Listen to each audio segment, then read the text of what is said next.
Witam serdecznie, druga próba, może tym razem będzie lepiej działać. Dzisiaj postanowiłem zrobić krótką transmisję na żywo. Zobaczymy, czy to się uda zrealizować, bo po pierwsza próba nie działał internet. Teraz może jest bardziej stabilny i już będzie działać. Także jestem tutaj w gołębniku lotowym, gdzie są moje samiczki lotowe. Siedzą sobie na siodełkach, na swoich celach, osobno, bez samczyków, ponieważ samczyki zostały zabrane. Chyba, nie no, może włączyłem dobrze, bo dwie osoby są. Także mam nadzieję, że mnie słychać. Słychać mnie, czy nie słychać? Powinno słychać, bo mikrofon jest włączony.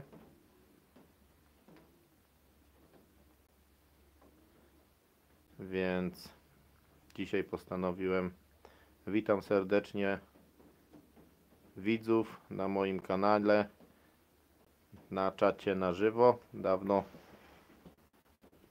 Dawno takiego nie było.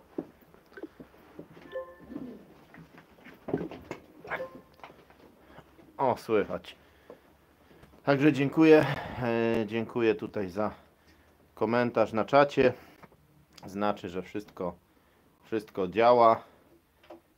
Dzisiaj w gołębniku moim lotowym mamy taki pochmurny dzień, deszczowy. Tutaj samiczki sobie przesiadują na regałach. O, jak widać, grzecznie siedzą w spokoju, ponieważ samczyki zostały zabrane. Były ostatnio zaszczepione kilka dni temu dziewczyny i w czasie szczepienia rozdzieliłem na samczyki i samiczki osobno, a dzisiejsze nagranie na żywo robię z związku troszeczkę też tym, że na kanale 1500, jedno zero więcej, 15 000 subskrypcji padło i dziś jest akcja związana z konkursem. Każdy subskrybent kanału ma szansę ode mnie wygrać młódka. Warunek jest taki, że trzeba subskrybować kanał, dać komentarz pod filmikiem. Tam był filmik właśnie z tytułem konkurs i trzeba zasubskrybować kanał i tam jest link do zrzutki charytatywnej na Lenkę. Kto tam wpłaci choćby przysłowiową złotówkę, to wśród tych osób konkurs jest do dnia dzisiejszego, czyli kto się chce, to jeszcze się może załapać. Kto tam wpłaci przysłowiową złotówkę na konto zrzutki z dopiskiem Krzysztof Trzaskalik, weźmie udział w losowaniu gołąbka młodego, a drugi młody gołąbek jest wystawiony na aukcji na Facebooku, na grupie Licytacje dla Lenki. Też tam pod filmikiem jest link do tego gołąbka. A jest to gołąbek, oba gołąbki zresztą z linii Pitbulla. I dzisiaj tam się ta aukcja kończy, więc jest to cel charytatywny. Jak najbardziej zachęcam do licytacji tego gołąbka. A tutaj z racji, że jestem w gołębniku, możemy kilka słów bezpośrednio zamienić. Witam widzów. Jest 24 widzów na moim kanale. Także witam wszystkich, którzy mnie słyszą.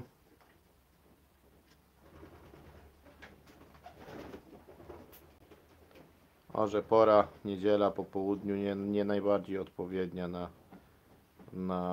na żywo. Zwykle to w czasie sezonu lotowego, jak są loty, to wiadomo, od razu się ilość widzów zapewnia. No a tutaj żadne wielkie atrakcje się nie dzieją, tylko rozmowa w Gołębniku, więc chciałem właśnie zakomunikować tutaj tą akcję. O, gołąbki mnie usłyszały, zaczęły się ruszać.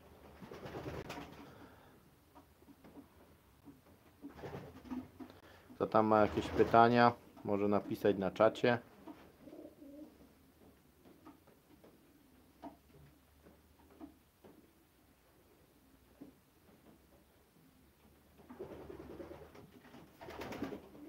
Co dziewczyny, siedzicie grzecznie, co? O, grzecznie sobie tu przesiadują.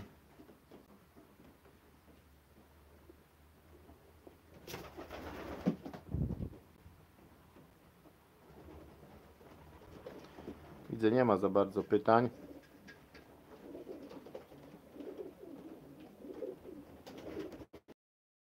Coś dzisiaj czad nieaktywny mocno.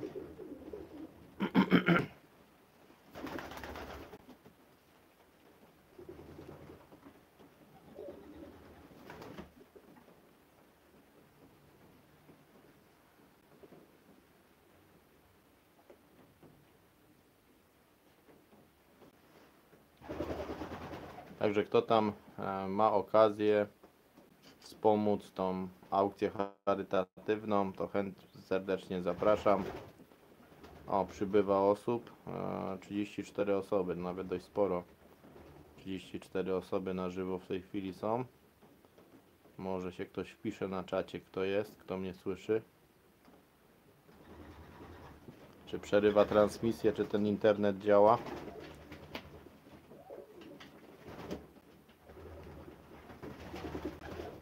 Właśnie jest dziwna sprawa, że ja na swojej działce przy Gołębnikach tylko praktycznie w jednym miejscu mam na tyle zasięgu, że internet dociera, żeby robić transmisję przy Gołębnikach, to nie z każdego miejsca to mogę zrobić, tylko z jednego. Pozostałe miejsca z jakiegoś powodu nie działają.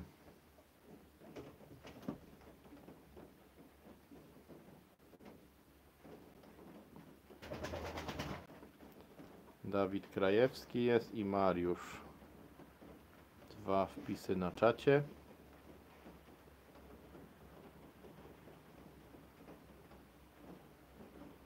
Kurczę, padać zaczęło znowu.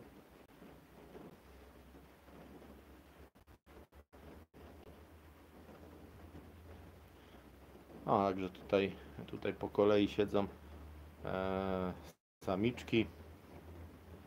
O, może pokażę tak. Ta na górze była trzecią lotniczką okręgu w kategorii B.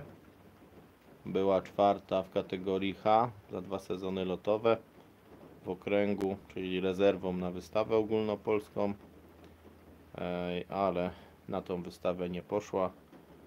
Ona miała 10 konkursów i w zeszłym roku 9. W sumie miała, to było zabawne, na 19 lotów, na 19 koszowań, 19 konkursów. A i później w końcu przyszedł lot, kiedy spudłowała. Wywodzi się właśnie z Kubusiów i z Szaleńca. O tyle fajnie, że wszystkie 3 siostrzyczki super leciały. No i właśnie z tej linii Szaleńca, z Krzyżówki jest gołąbek na aukcji.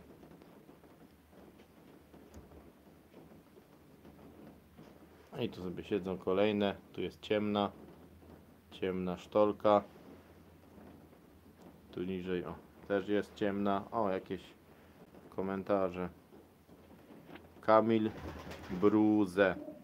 Witam panie Krzysztofie. Dostałem od znajomego pakiet gołębi. Samiec z 15 roku, samiczka z 17. Podobno w tamtym roku miał młode. A teraz u mnie samica naniosła się 2 razy i wszystkie jajka puste. Powiem Ci szczerze, co do nanoszenia o tym czasie na obcym miejscu, to nie jest za bardzo polecane, żeby tak szybko gołąbki parować i to całkiem normalne, skoro ona się 2 razy naniosła, masz dopiero luty początek. Mamy zimę, mamy okres zimowy, gołębie, samiec nie taki młody, na obcym miejscu, to takim sposobem jedynie wykończysz tą samicę.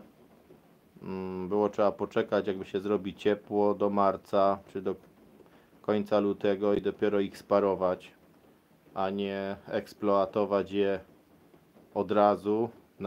I ona 2 razy zniosła i po prostu może być tak, że za chwilę samica będzie wykończona i nic się z niej nie uchowa.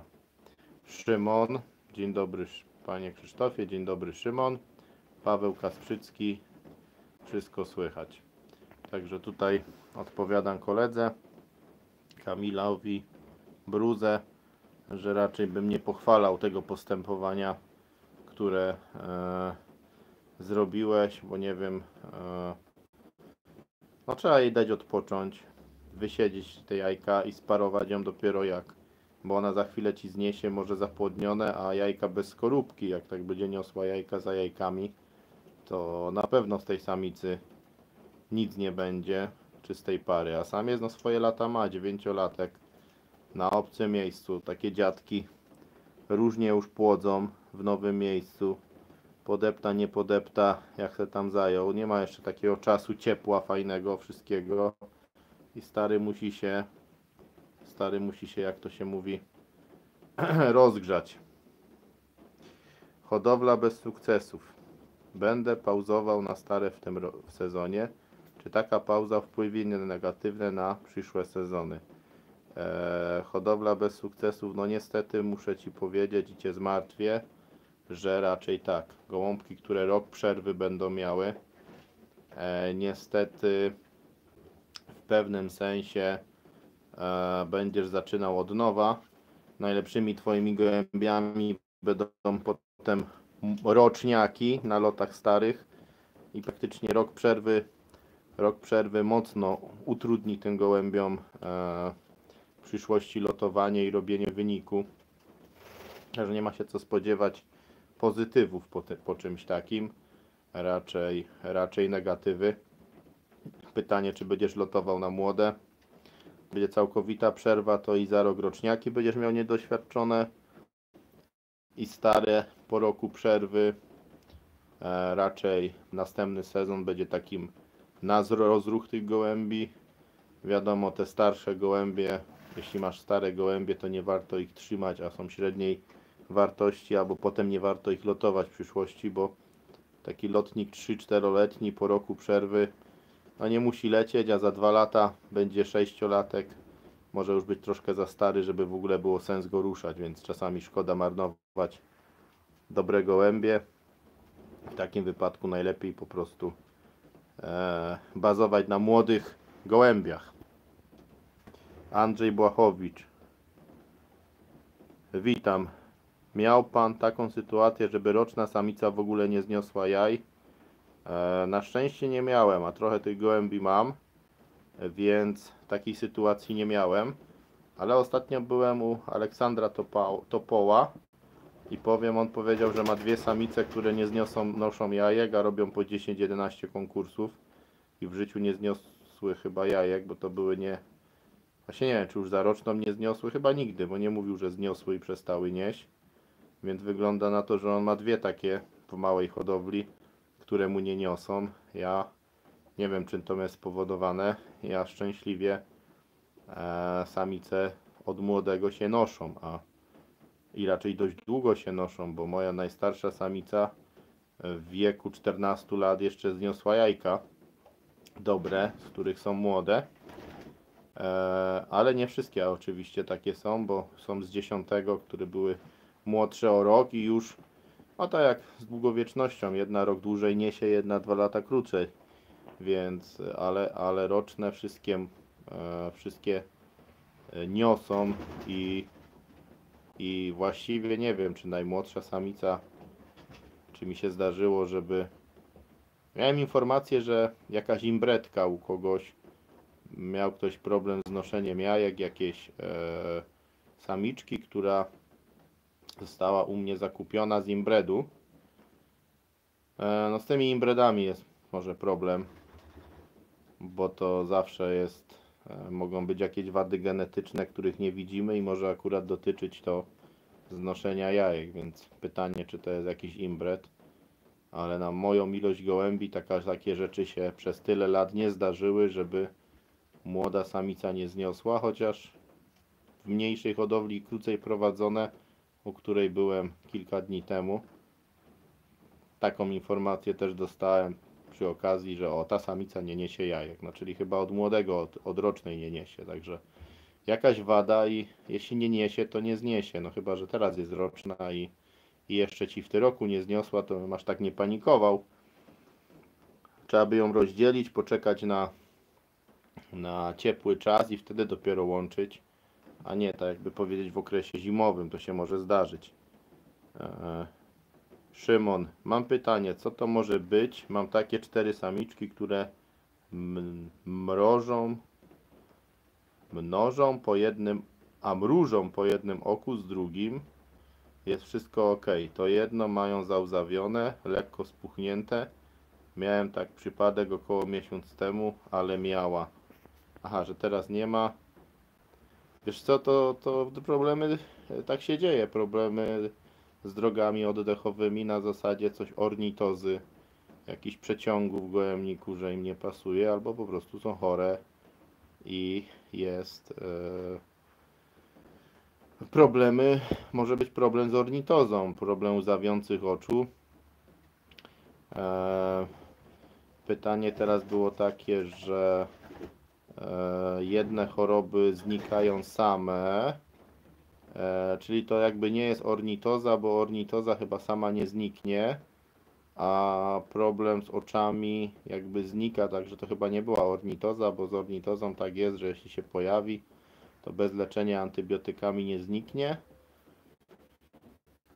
a to skoro znikło, no to jest takie po prostu zapalenie związane z oczami, no i jedno oko puchnie faktycznie, ale to jest taka choroba, że ona potrafi przejść sama, siedzi go w wolierze, ale czasami wrzucenie go do woliery na przeciąg, chociaż to takie brutalne, powoduje, że znaczy dwie rzeczy, albo się wyleczy, albo się sytuacja pogorszy. Także tu jeśli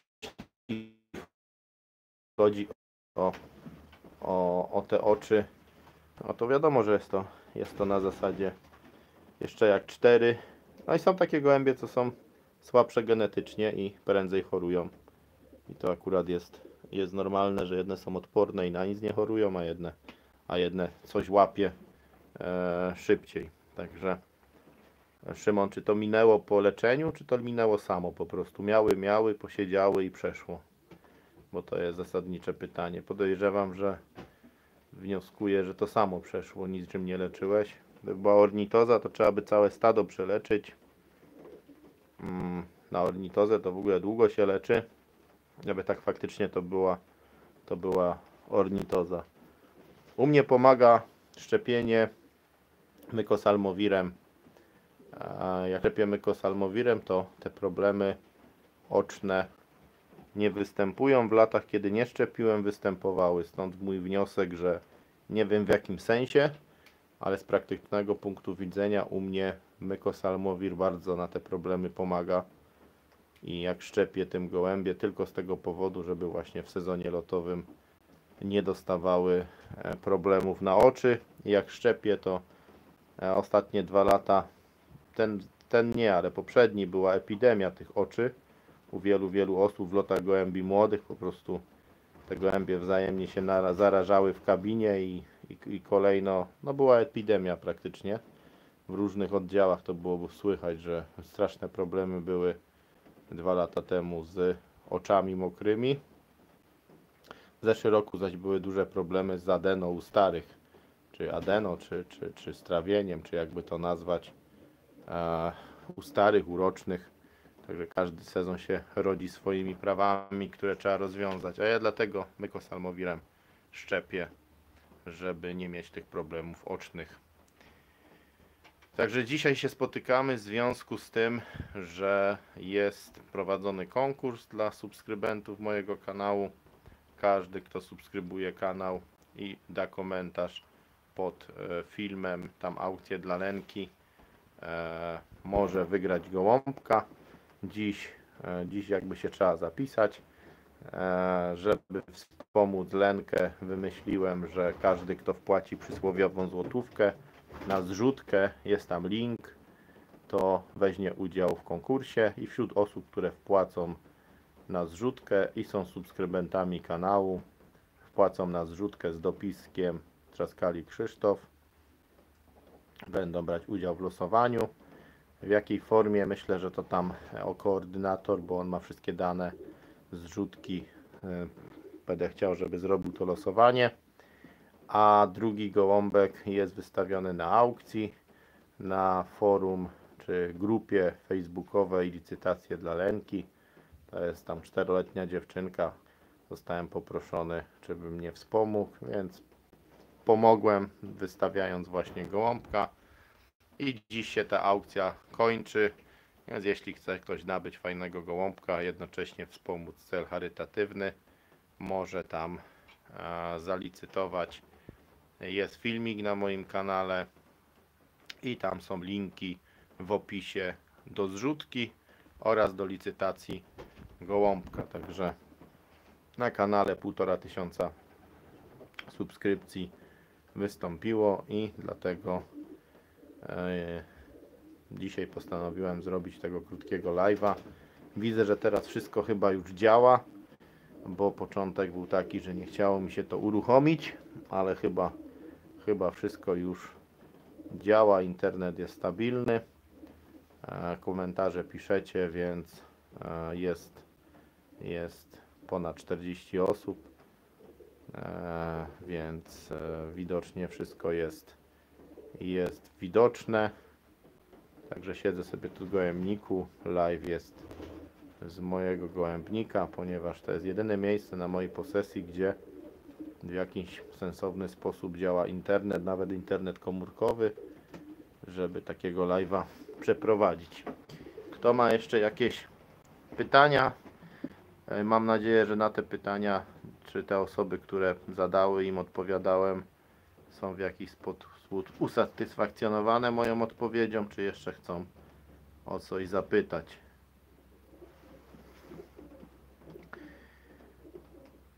Jest niewiele osób, więc jest większa szansa się dopchać do pytania, bo potem jak jest 100 osób, to powiem szczerze, jak lecą pytania za pytaniem, nie da rady się jednemu odpowiedzieć, bo już są następne, gdzieś tam uciekają, więc myślę, że taka mniejsza liczba osób nawet jest okazją dla niektórych, żeby zdążyć te swoje pytanie zadać i żebym w ramach możliwości na nie odpowiedział, ponieważ jak jest dużo osób, wtedy osób pisze na czacie i wtedy jest problem z zadawaniem pytań.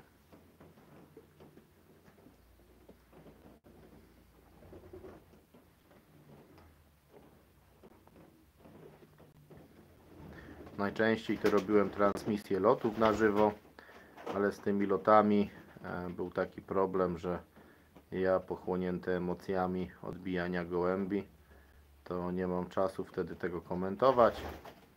No a bez komentowania to taki live wydaje się niektórym nudny, więc trochę z tego rezygnowałem na korzyść nagrania przylotu i skomentowania po locie.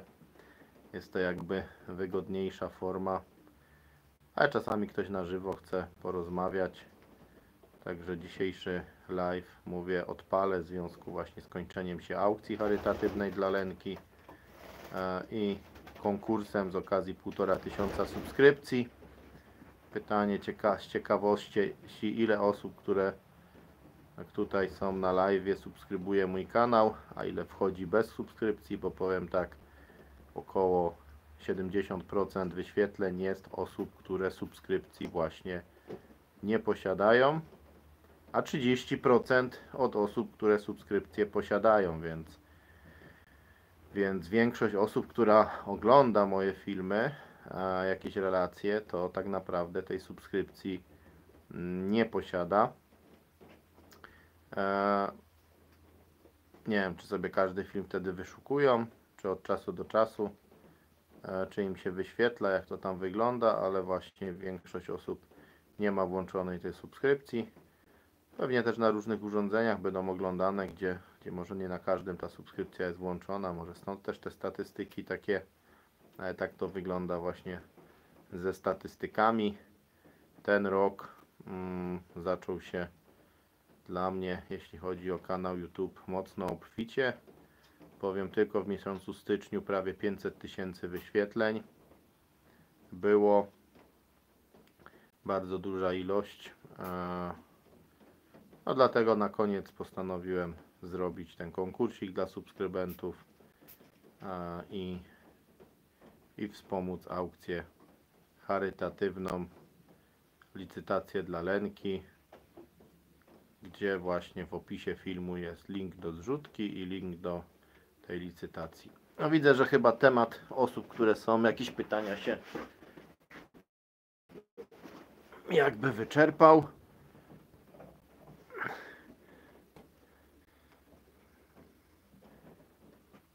Czy są jeszcze jakieś pytania?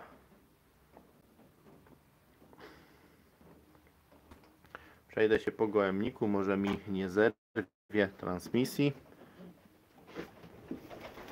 O, tak to tu wygląda. Cele są pozamykane.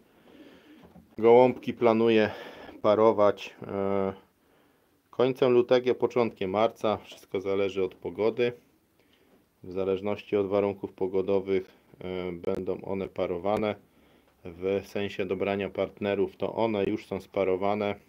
Każda siedzi na swoim miejscu, mają miejsca przydzielone, ponieważ parowanie gołębi było robione jesienią. Wszystkie stare gołębie, stare samice, czyli w sensie po sezonie, to były roczne, które w tym sezonie będą dwulatki. Były sparowane w taki sposób jak chcę. Na jesień to jest bardzo fajne, bo gołąbki chętnie idą w pary właśnie. Bardzo szybko się parują.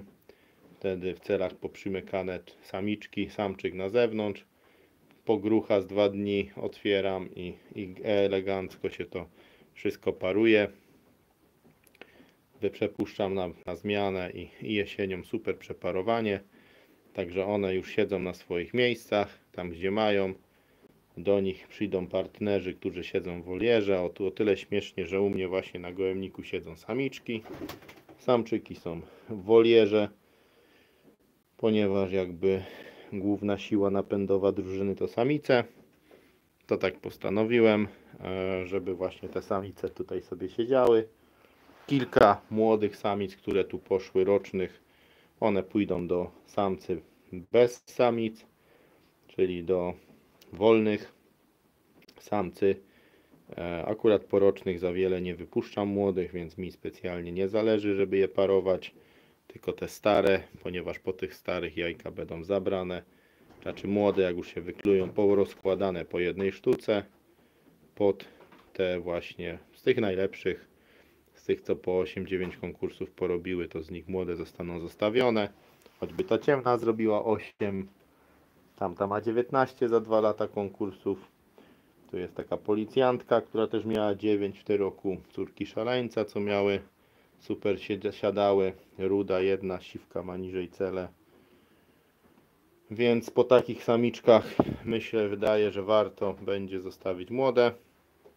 Po nich będą te młodziki porozkładane. Prawdopodobnie te tu samiczki, myślę, że 8 marca, Dzień Kobiet, będę łączył w taki sposób, żeby młode były zaraz po weekendzie majowym do odebrania im. Większość właśnie wtedy po weekendzie majowym, czy w weekend majowy najłatwiej hodowcom przyjechać, sobie odebrać, albo po weekendzie majowym wysłać. Więc one tak to tu będzie fizycznie wyglądało. Jeśli chodzi o tam gołębnik, rocznych, to może będzie, jak to mówię, sparowany 20 lutego, ale wszystko zależy od pogody. Będzie ładna pogoda, będą wcześniej naparowane, więc ale ładne. Na Topczacie jest więcej osób, jakim cudem? Czemu ja tego nie widzę? Ale dziwne. To ja chyba sobie źle włączyłem komentarze. Matko jedyna. Co jest grane? Dawid Krajewski. To się nie aktualizowało chyba.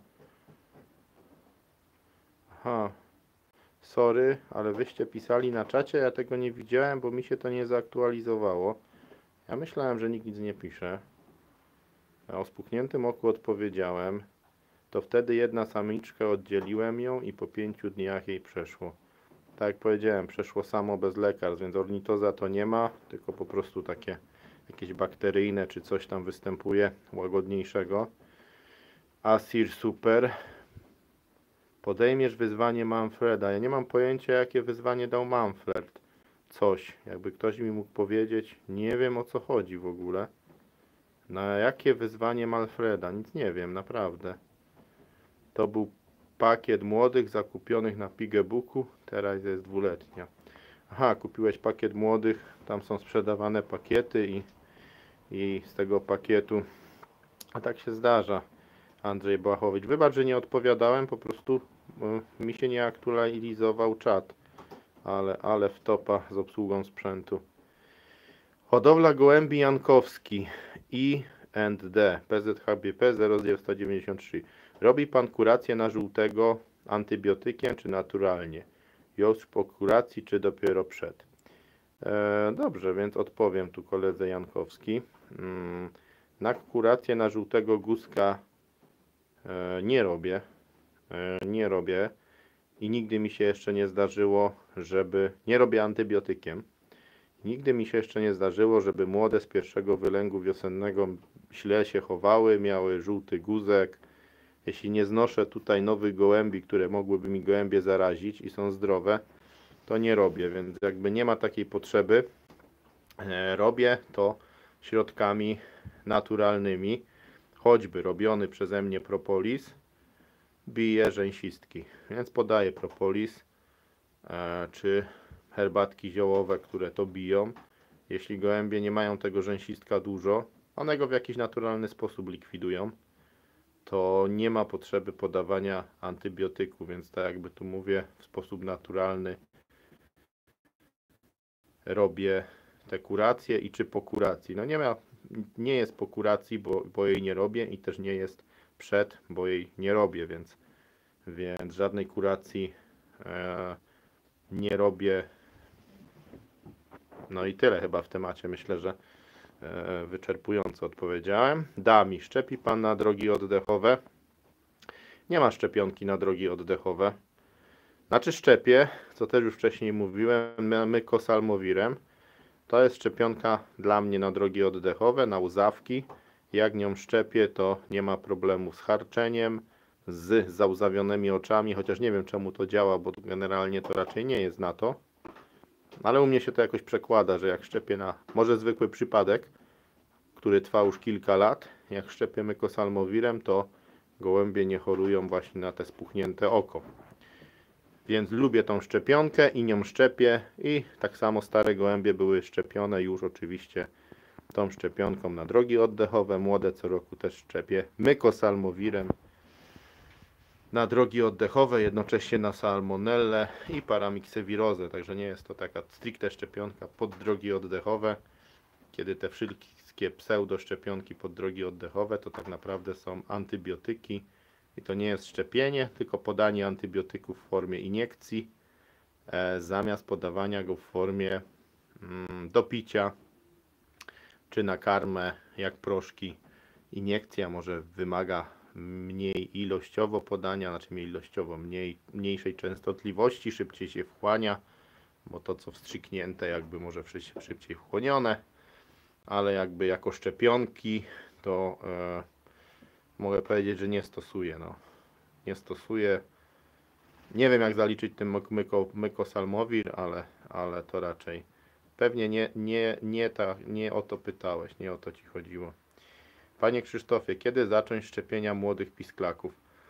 Szczepienie młodych pisklaków najlepiej zacząć, to jest też dobre pytanie, mi się wydaje, że najlepsze jest szczepienie gołębi w wieku 5-6 tygodni, czyli gdy je odstawimy po tygodniu, zaszczepić, ponieważ wtedy jak najszybciej, żeby uniknąć choroby młodych, więc nie ma co długo czekać, ale jestem przeciwny szczepieniu w gniazdach, ponieważ tam gdzieś czytałem, że ta odporność się poszczepienna uruchamia lepsza później, więc wychowujemy młode, mają one różnie, w lato szybciej rosną, więc mamy takie młode, jak mamy 30-dniowe, to mają 4 tygodnie, no to po odłożeniu z 2 tygodnie, wiadomo, nie wszystkie zawsze się równo da odłożyć w jeden dzień, po odłożeniu 2 tygodnie szczepię cały rzut. Wiadomo, że jak ja paruję, to wszystko jest w jednym wieku, w jednym rzucie. Jest cały przedział odłożony, 50 sztuk. Szczepię od razu, nie czekam na kolejne lęgi. Kolejny lęk szczepię jak jest odłożony. Czasami jest tak, że jeden lęk pierwszy jest szczepiony już drugi raz, a wtedy drugi lęk jest pierwszy, bo potem powtarzam oczywiście drugi raz. Także w wieku jak najwcześniej szczepić, oczywiście nie w gniazdach, jak najwcześniej po odłożeniu. Czyli odłożę, one same jedzą, piją, bo te pierwsze dni to poobserwuję jak jedzą, piją i później szczepię. Czyli to jest gdzieś 5-6 tydzień życia młódków, pisklaków. Karol. W 2000... Witam. Które gołąbki, to znaczy jakie łączenia lub oryginały w pańskiej hodowli nadają się na wspólne gołębniki? Na wspólne gołębniki powiem tak, no za dużo tych doświadczeń jakichś strasznych nie mam, minimalne. Najlepiej się spisały po Tomkowie 13, która jest córką szaleńca. I generalnie te gołąbki, parę potomków na różnych WG gdzieś tam poprzeżywały, czy nawet był tam którymś asem na Kosakowie. To też wnuczek 13. Więc normalnie z szaleńca po prostu się sprawdzają. Podejrzewam, że będę szukał do tego krzyżówki, na przykład pod jakieś ciężkie super kapy 500, 700, ponieważ gołębie z szaleńca jako młode latały 450 km, czyli po pierwsze mają coś w sobie, że latają już bardzo dobrze w lotach gołębi młodych. Po drugie, jako dorosłe robią 700, więc sobie z dystansem też radzą. Po trzecie, właśnie na młode 450 km pod wiatr. Mieliśmy takie loty okręgowe kiedyś i lotując na takich lotach wyselekcjonowałem gołębie, od których zacząłem mój rozpód. Właśnie od lotów młodych na dystansie plus 400. Takie gołębie trafiły do rozpłodu, które tam się super spisywały na 2-3 ostatnich lotach. Pamiętam, w pierwszym roku było 7 lotów. Ja to liczyłem, ile te młode przeleciały, ale były 3 loty powyżej 300 km, które pokonały. Było to 330, 390 i 450. No i gołębie, które zrobiły takie 3 loty i 450 był pod wiatr, ciężki lot z bardzo mocnym przeciwnym wietrzem i wtedy brat szaleńca czołowo siadnął. Także ta rodzina pokazała, że to potrafi latać. No i też je wysyłam na wspólne gołębniki, bo liczę na to, że coś się tam pokaże. No ale to pokaże przyszłość, czy coś do tego trzeba będzie dołożyć. Mam gołębie po długi dystans, taki ekstra 1000 km. Pytanie jak z ich dojrzałością, bo to chodzi o to, żeby te gołębie w lotach młodych już latały. Czyli muszą być gołębie tak zwane szybko dojrzewające, ale ja stawiam na rodzinę szaleńca po prostu. I była tam wkomponowana też coś z 901, no czyli na to, co mam podstawowego w hodowli. Eurobiznes jest ok. Sorki, bo wcześniej nie słyszałem. Żółta kropka w okolicach mostka. Gołąb zrobił cały program lotowy, czy to żółty gorzej na mostku? Tamtej kropki szukają, która jest oznaką formy po prostu. Ma być czerwona i sobie tam latać. Jakby tutaj chyba bym się nie przejmował, że on ma jakąś żółtą kropkę i jest gorszy. Ma pan może jakiegoś znajomego hodowcę z okolic Konina, Włocławka, który może polecić dobrego weterynarza, a nie znachora, który nie ma pojęcia o niczym? Nie mam pojęcia, jacy tam są dobrzy weterynarze. W sumie nie poruszałem tego tematu. Nie wydaje mi się, że to jakaś narośl, nic groźnego. To chyba odpowiedział koledze o kropce. Jeżeli chodzi o tą samiczkę, to ją oddzieliłem i po 5 dniach jej przeszło. Teraz znowu ona ma i jeszcze 3 inne. No masz problem z wentylacją, z jakimiś bakteriami i to powraca. Jak mówię, no nie jest to dobre. No, może być jakiś gronkowiec czy coś innego, co to wywołuje, te drogi oddechowe. Także Szymon, myślę, że to ornitoza nie ma, ale to ci będzie wracać też w sezonie, czy w lotach młodych, więc trzeba by o tym pomyśleć. Ale ładne, piękne. Dzięki. Teraz nic nie widać, bo jest ciemno, szaro się robi. W sumie mógłbym zrobić światło, by było lepiej. O. Właśnie. Byłoby łatwiej, nie? I bardziej widoczne. Chyba lepiej. Witamy na czasie na żywo. Janusz Cichter, witam. Tomi Boda, witam. Artur Kluk, witam. Czym szczepiłeś? A, to obejrzyj ostatni film Mańka, będziesz wiedział, o co chodzi. Nie wiem, a nie możesz mi tu napisać coś na forum, o co chodzi? Wezwanie, ale to co, konkretnie w moim kierunku jakieś wezwanie zrobił? Manfred Buła? Aleś mnie zaciekawił. Może napiszesz coś więcej o tym? O, Piotrek. Cześć. Widzisz, teraz dopiero doszedłem do twojego komentarzu, bo przedtem mi się nie aktualizowały i myślałem, że nie ma, a jednak są. Pozdrawiam cię serdecznie. Kolega bliski. Także Piotr na moim live'ie. Dzisiejszy live w związku z tym jest, że wystawiłem gołąbka na aukcję charytatywną dla Lenki. Jest tam dzisiaj, kończy się licytacja i jest to na wsparcie Lenki na Facebooku. Jest ta aukcja. Może ktoś wesprzeć szczytny cel. A drugi gołąbek będzie losowany wśród subskrybentów, którzy też wpłacą na zrzutkę, choćby złotówkę. I tyle. Jan Cichter. Ocenić 9 gołębi, zabawa Maniego. Dalej nie wiem, o co chodzi. Ocenić 9 gołębi, zabawa Manego. Nie wiem, o co chodzi, bo nie oglądałem tego filmu. W ogóle kiedy on wrzucił ten film, żeby w ogóle wiedzieć, gdzie to jakaś stara zabawa, czy nowa zabawa naprawdę, bo też tam od czasu do czasu wrzuca filmy. Ja nie będę wszystkich filmów przeglądał, żeby znaleźć, gdzie to i kiedy to wrzucił, więc jakiś namiar mi chociaż dajcie, jak już nie chcecie kurka wodna napisać. Ostatnio parę gołębi oceniałem u kolegi Aleksandra Topoła. Kto nie widział, filmik polecam do obejrzenia. Byłem na odwiedzinach, zobaczyć jakie są czołowe gołębie w standardzie w Polsce, żeby sobie je w ręce potrzymać, porównać, żeby też wiedzieć, jak też koledzy ocenili. Znaczy ocenili je bardzo wysoko i oczywiście po to są konferencje, ale też samemu prywatnie chciałem sobie zobaczyć. Można powiedzieć w ramach doszkalania. Wszyscy się doszkalamy. Choć oczywiście to w cudzysłowiu. Część, bo jakby upewnienia, czy zresztą kto lubi gołąbki, to sama przyjemność tego, żeby te gołąbki ładne trzymać w ręce. Ładną kupę zrobiła, nie? Tylko hodowcy się kupą mogą zachwycać, że ładną kupę gołąb zrobił.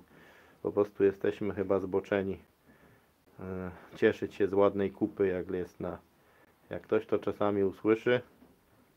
Obcy, co nie rozumie, masakra. Tak się zastanawiam nad tym. Też wam się wydaje, że czasami jesteście nienormalni?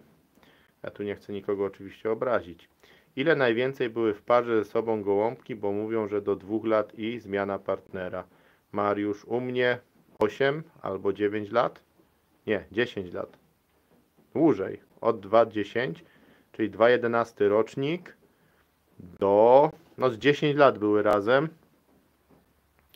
Ja miałem parę 10 lat. Jak wydawały dobre gołębie, to były cały czas. Szaleniec z szaloną był 5 lat razem, ale wcześniej były po przerwie. Były jakby jeden sezon, potem były rozparowane na 2 sezony i potem były przez parę ładnych sezonów. Musiałem policzyć od 2016, 16, 17, 18, 19, 20. 5 lat były dokładnie razem, w 21 je przeparowałem. I efektem tego przeparowania jest ta ruda, która od razu wystrzeliła 2 dwójki na oddział. Niestety nie zrobiła trzeciej, bo by była może olimpijką, bo miała super koeficjenty, ale tak to jest. Zrobiła 2 wybitne, trzeciego brakło. Witam pana, witam kolegę z Ukrainy, którym czasem do mnie pisuje. Jak tam po szczepieniu Mykosal bez problemu? Bez problemu, jedzą jak wściekłe. Piotrek, 3 na moją ilość gołębi, 3 samczyki wykazały. Jeden taki jakiś osowiały, chodzi krzywo.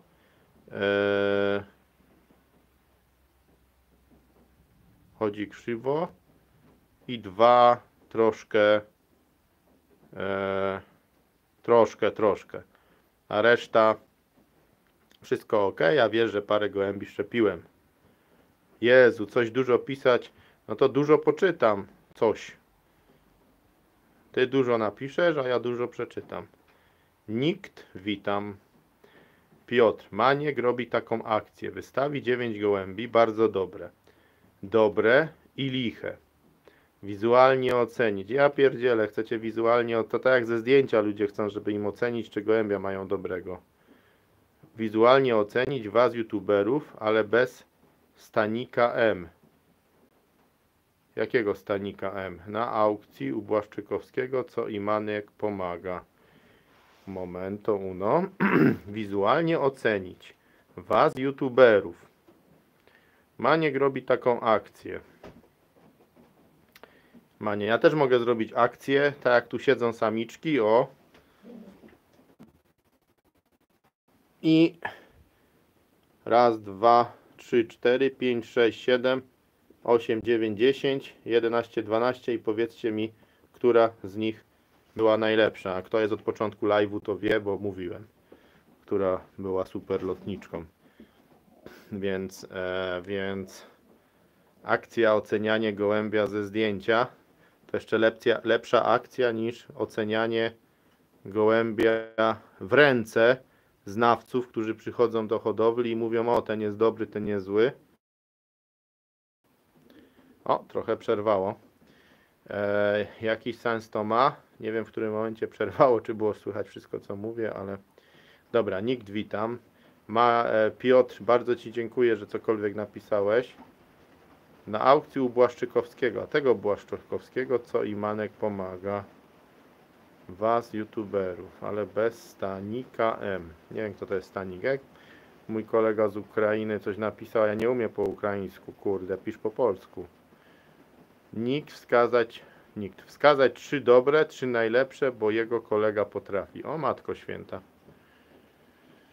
No to niezły ekspert. Brać do gołębnika takiego, zapłacić mu 200 czy 3, niech pokaże z tych raz, 2, 3, tu 10, 3 te najlepsze, zostawić te 3 najlepsze i zamiast 20 do lotów, to z każdej 20 wybrać po 3 i pod diabła resztę chować. Kapitalny gościu. Na sprawdzenie to bym go wziął do gołębnika, niech mi tu przyjedzie, oceni te najlepsze, zapiszemy i po sezonie sprawdzimy, które były najlepsze. Jak to się sprawdzi, to może gościu zarabiać miliony, bo zaoszczędzi na kupę kasy, kupę schylania, kupę roboty. Jak potrafi, to pokaż gołębie. Zaraz ci pokażę. Także ja mówię, jeśli jest taki gościu, który potrafi z wyglądu ocenić, które są najlepsze, o, nawet nie mówię, że wszystkie ze wszystkich, ale przedziałami. Mam 20 gołębi, niech pokaże 3-4 najlepsze, zapiszemy. I na koniec lotów sprawdzimy, o ile się pomylił, o ile się nie pomylił. Bo jeśli byłby taki gościu, no to rewelka, bo zamiast chować 20, trzymam 3, więcej powietrza. Zapewniam, że te 3 jeszcze lepiej by leciały, więc forma zabawy. No wiem, że forma zabawy, no bo to tak, jak on już wie, które są najlepsze, no to będziemy zgadywać. No oczywiście można spróbować. Może wejdę, żeby się pobawić. To tamte gołębie są na aukcji charytatywnej Błaszczykowskiego. Mówi o tym filmie, tak? Czy nie? Nie no, fajny konkurs. Każda forma zabawy jest fajna. U mnie jest forma zabawy i ten live w związku z tym, że Ukrainiec. Hehe, dzięki. Kolega z Ukrainy, żeby nie było. Tak po prostu potocznie powiedziałem. To dzięki Ci, kolego. Widzicie, jeden potrafi napisać. I to kolega z Ukrainy.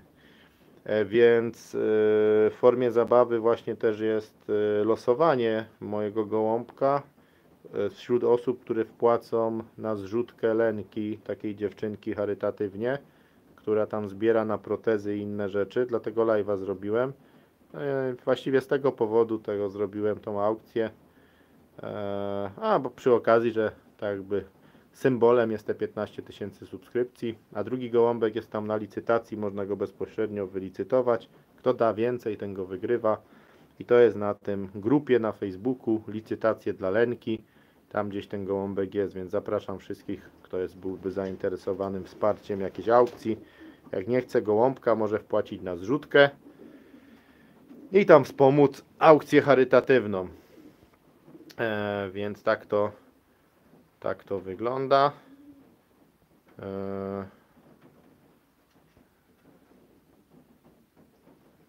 No, aktualizujesz się, czacie jeden.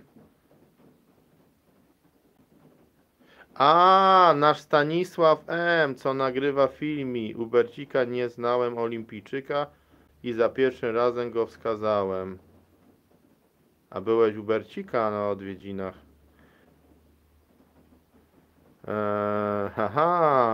Stanisław M., takie jaja. Poza Stanisławem M., ale dobre. Nasz Stanisław M. Chociaż tam Stasiu ma trochę racji z porównywaniem, na pewno, znaczy jest logiczne, że nie wszędzie poziom jest jednakowy, ale ocenić to, gdzie jest lepszy, to już inna sprawa.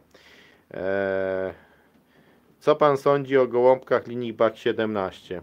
Powiem tak, też testuję. Mam gołąbki linii BAK 17 Marcela Albrechta. Najlepszym przykładem, że Dakar się z tego wywodził, więc jak każda linia ma jedną z tego i dobre gołębie, bo bez przyczyny Marcel Albrecht nie był światowym hodowcą, ale będą pewnie i złe.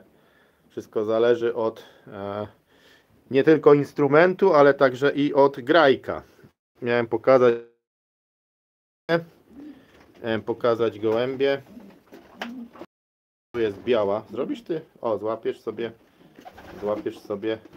To jest córka szaleńca. Szaleniec razy Ludoklasenska. Biała.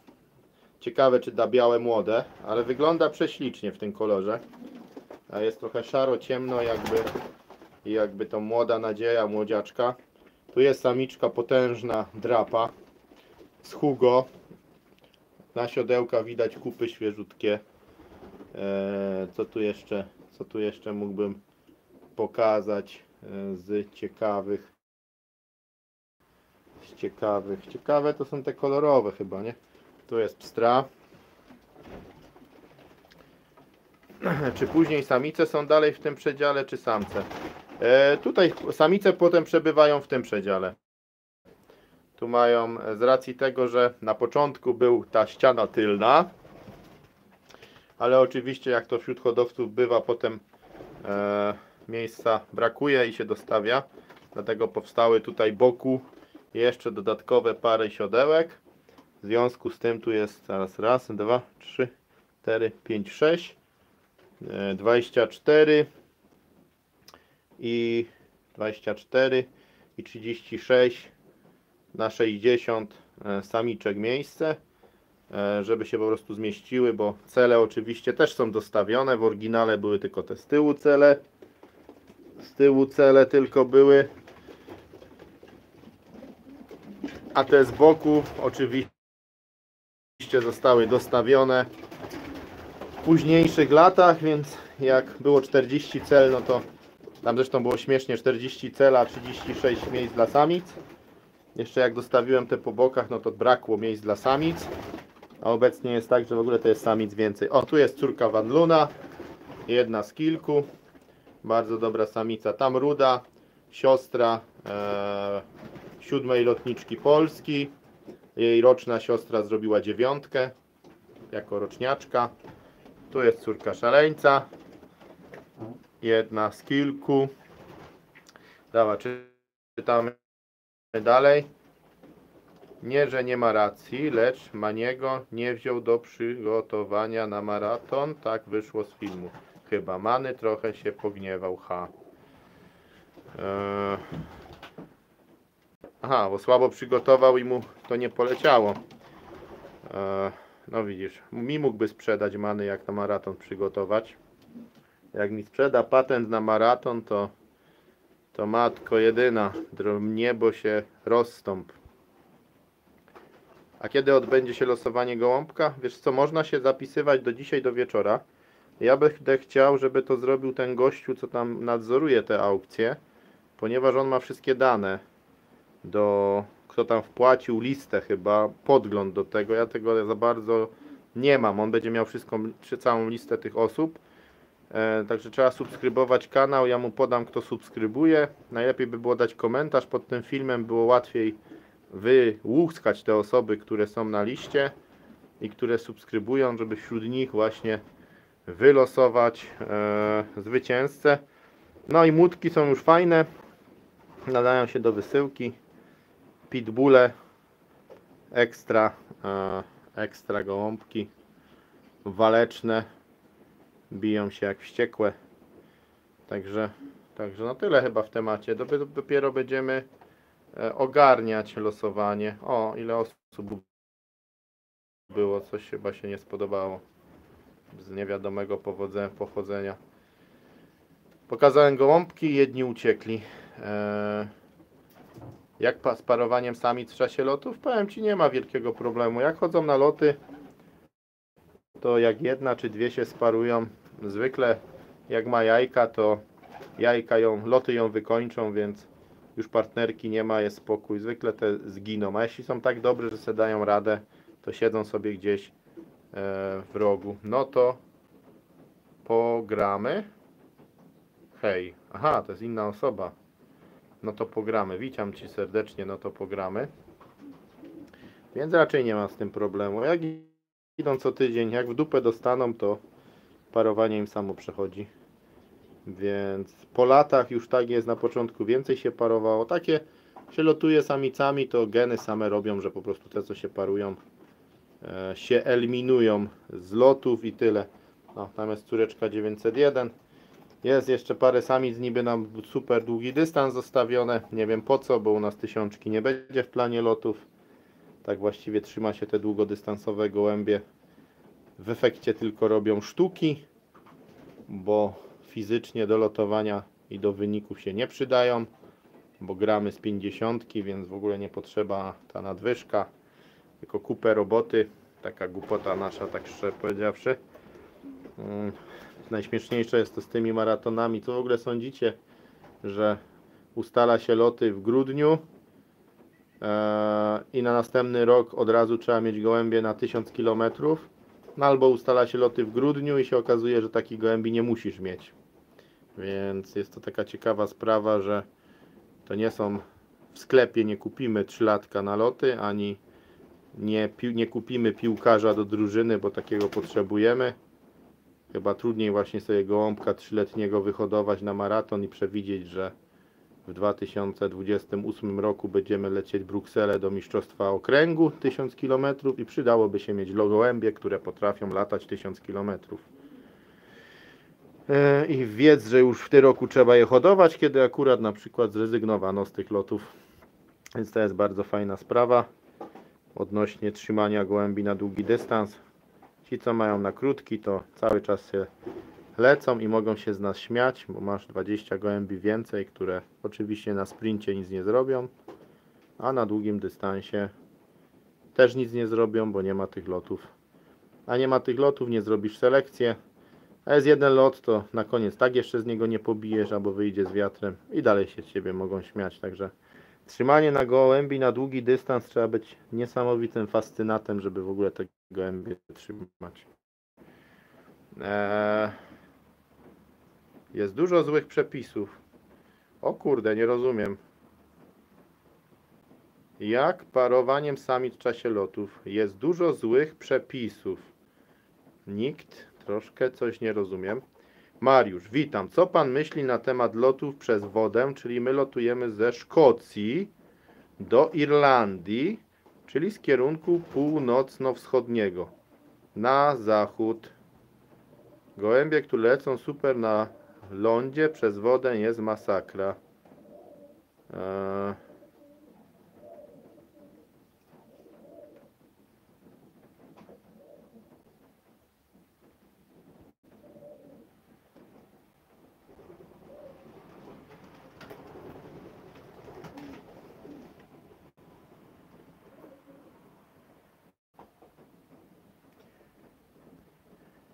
Jest dużo złych przepisów w PZHGP.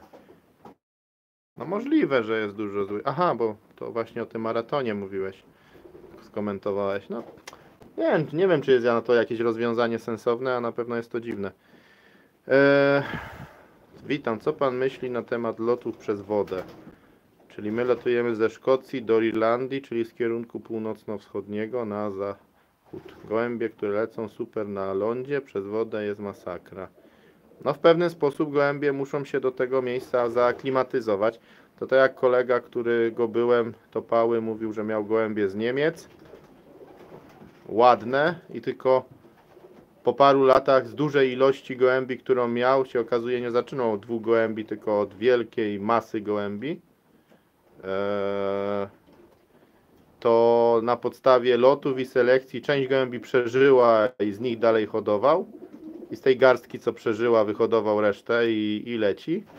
A te, co się nie nadawały, odpadły. No i tak będzie z lotowaniem przez wodę. No, będą miały geny takie, że sobie poradzą przez wodę i te mają zostać, a które se nie poradzą, odpadną. I będzie się przynosiło, do nich dokładało te gołębie szybsze, czy jakieś zakupione, co latają normalnie po lądzie. I selekcjonowało, żeby to latało. No jak wszystko. Profesor Kosz wszystko wyprości.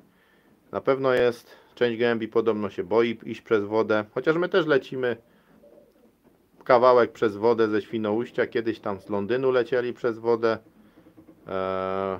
Ci, co lecą Barcelony, z Anglii lecą przez wodę kanałem La Manche.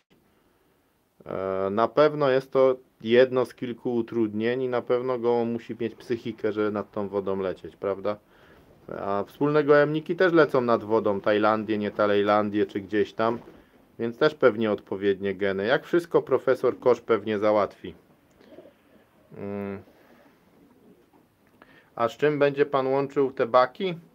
Z czym będę łączył baki? Po pierwsze, nie mam baków oryginalnych. Jeśli już, to mam baki 50%, czy gołąbie wywodzące się z baka. Na przykład w linii Dakara są gołębie baka. I jakie będą pary? Będzie bak na baka, co będzie śmieszne, czyli Dakar na Dakara, także trochę imbret na baki, z 2 stron będą. Będzie na moją samiczkę superlotową, z którą się już sprawdził, co robiła długi dystans. I roczny zrobił wszystkie 500. Chyba drugi, trzeci z 500 był. Fajnie się zapowiedział już. A z czym jeszcze będę łączył? Jedną będę łączył z synem szalonej imbredowanym, czyli szalona była na własnego wnuka. Mam w rozpłodzie dziecko. Imbred na szaloną, włożone w to sztole, które też latały długi dystans. Do tego pójdzie samiczka z pochodzenia bak. Oczywiście to nie są czyste baki, tylko pochodzenie baków. Potem, ale to już jest Eurodiamont, to może nie jest, bo to nie są baki, Eurodiamonty z nimi były. Gołąbek z linii Eurodiamonta będzie łączony z synem szaleńca oczywiście, pełna krzyżówka, szaleńce na coś nowego. A co ja jeszcze mam z baków? Jeszcze mam, będzie łączenie linia bak na linię częściowo Hirna, w sensie dokładnie w ten sposób. Hirna i nie wiem, czy tam czasem ta słynna mankowa, od palucha, Hirn parowany na mankową, ale musiałbym sprawdzić, żeby nie mylić. Nie chciałem teraz głupów naopowiadać, ale właśnie tam będzie łączenie też podgłębie na długodystansowe, a tam już baki zostały złączone z Vandenabele. Także też tam część baka rodziny jest. Także mniej więcej, co ja jeszcze mam z baków? A te młodsze gołębie z baków, co są już u mnie wychowane, no to przeróżne połączenia będą, bo to nie jest jeden gołąb, tylko jest ich kilka. Więc nazbierało się osób, 62 osoby, maksymalna ilość. Przypomnę, dzisiejszy live robiony jest w związku z tym, że kończy się aukcja charytatywna dla Lenki. Jest grupa na Facebooku Licytacje dla Lenki. Można sobie tam wylicytować gołąbka. No a kto nie chce przeznaczać dużej kwoty, a chciałby wspomóc Lenkę, jest zrzutka. Jest link tam pod filmem na zrzutkę. Kto wpłaci nawet złotówkę z moich subskrybentów, do wygrania, do rozlosowania będzie gołąbek. I będzie losowanie. Jak wspomniałem o Lence, zaraz 10 poszło. Taka śmieszna sprawa. Tu też o innych rzeczach gadamy, a tak chciałem przypomnieć. Jak przypomniałem, to 10 osób uciekło z aukcji charytatywnej, jak słuchać, i kolejne uciekają. A w czym będzie Pan łączył? Czyli troszkę wyjaśniłem, z czym będę łączył. Więc spróbuję doczytać kolejne komentarze, które się jakoś z opóźnieniem pojawiają. Muszę odświeżać. Janusz Cichter. To co sądzisz o mieszaniu kilku, nawet 10 suplementów razem? Tak zwany miszong pokazywany na filmach mistrzów. Znaczy jest taką rzeczą, że na przykład, żeby coś dać ziołowego na karmę, to trzeba to jakimś tam olejkiem czy mułem zwilżyć, więc jak najbardziej w pewnym sensie jest sens łączenia pewnych produktów. Na przykład olejek czosnkowy z drożdżami piwnymi lata się stosowało. Są drożdże piwne z produkcji z pyłkiem, więc jakby można dać drożdże, pyłek i olej, a można dać olej i produkt, który ma dwie rzeczy naraz i dajemy jeden proszek, więc czy dawanie wszystkich 10 rzeczy naraz, ziół i te miszongi ma sens? Mam trochę mieszane uczucia czasami do tych wielkich miszungów. Też mieszam 2-3 rzeczy naraz, ale czy na przykład wszystko razem wymieszać? Tam są kometozy na przykład na parę rzeczy też jak to mówię, razem się miesza. Zioła różne też się miesza, kilka ziół razem. To się nazywa mieszanka ziołowa, którą się podaje, tak? Do tego jeszcze jakieś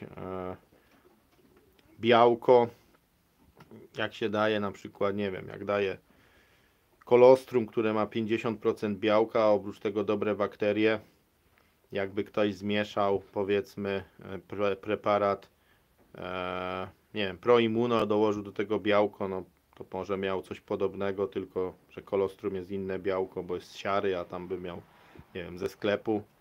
No pewne mieszanki mają sens, ale właśnie wszystko potem w lotach się sprawdza, na ile to ma sens, na ile tego namieszać, bo tam ja nie lubię takiego czegoś, że to już właściwie nie jest ziarno, nie jest karma, a jest właściwie, żeby 50% było dodatku. Żeby dodatku było, więc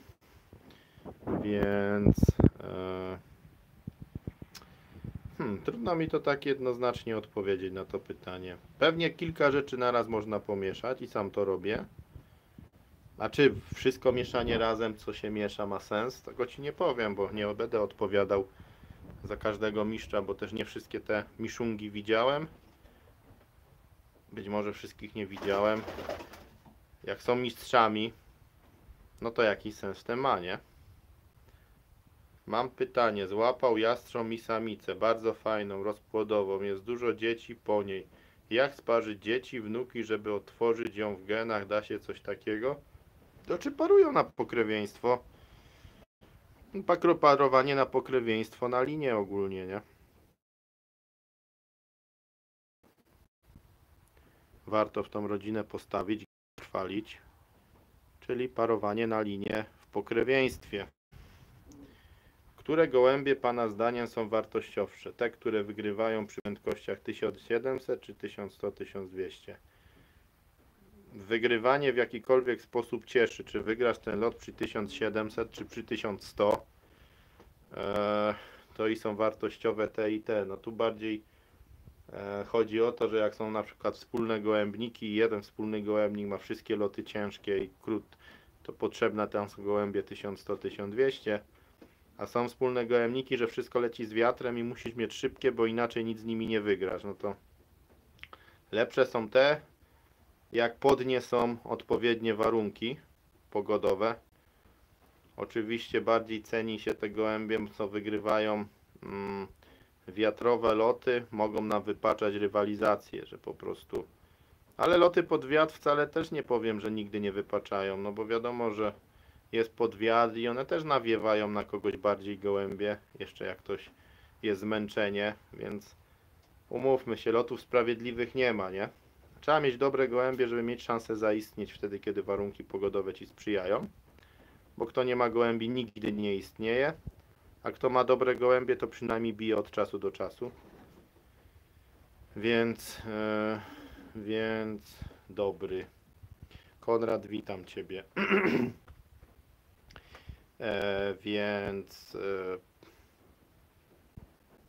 Każdy gołąb, co wygrywa lot, niezależnie przy jakiej prędkości, to mimo wszystko wygrał lot i trzeba go szanować. I też musiał dobrze nawigować, żeby nie przestrzelić i do domu wrócić, nawet z tak ogromną prędkością. A na pewno cenne są gołębie, te co potrafią latać 1100-1200. Dzisiaj 1100-1200 mówi się, są ciężkie loty wymagające, a kiedyś to było 900-1000, gdzie dzisiaj się mówi, że to są loty ekstremalne, ciężkie i cholernie ciężkie, których się w ogóle już nie chce, więc w ogóle nawet ta prędkość szybkich gołębi, kiedyś 1100-1200 to były łatwe loty, a nic takiego, nie?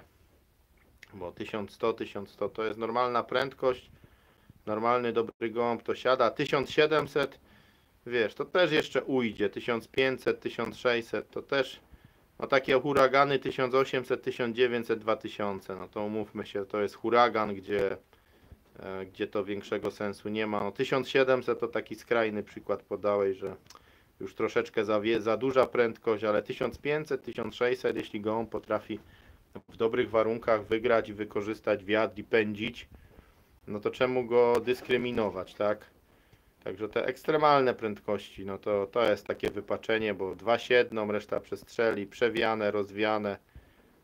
A co powiedzieć, jak w miejscu przylotu jest burza i jedni hodowcy biją, bo mają pogodę i słońce świeci, a w drugim leje grad. No trzeba mieć szczęście, nie? Żeby ten wiatr ci nawiał. Także czy to akurat jedni mówią, że karmią zawsze tak samo, czy na taką prędkość, czy na taką. Musi być gołąb dobrze przygotowany. Nigdy nie wiesz, kiedy cię wiatr odwróci, żeby tak stricte naszykować, tak jak Formułę 1 natankować będzie z wiatrem, to by 2 km dalej było, że gołąb już nie przyleci. Nie wiem, może są tacy specjaliści, ale ja tego czegoś nie robię. Może nie umiem.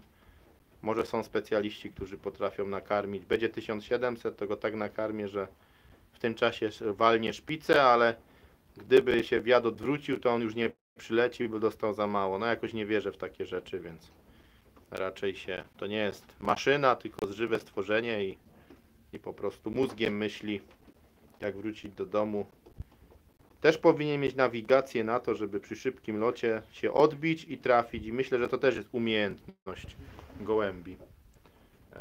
Zaleta, że on nie przestrzeli, idzie do domu. Są takie gołębie, które to potrafią. Skoro jeden potrafi, to trzeba z nich hodować, a nie narzekać, że mi przewiało, nie?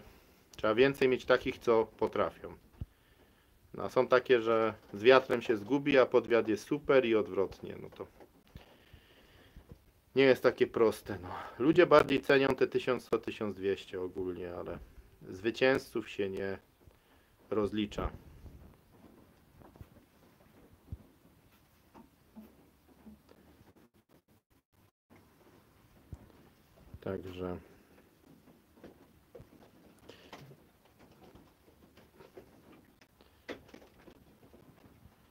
Także jakieś jeszcze pytanka?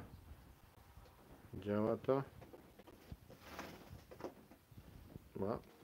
Coś kliknąłem.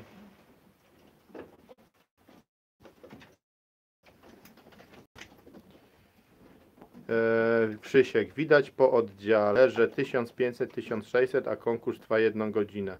U nas 1100-1200, a konkurs 15-20 minut. Potem korespondencja. Piotrek, to jest właśnie taki temat, który poruszyłeś. Na pewno czas trwania konkursu przy pewnych prędkościach. U nas w Brukseli w tym roku konkurs trwał ile? 30-40 minut z 1000 km.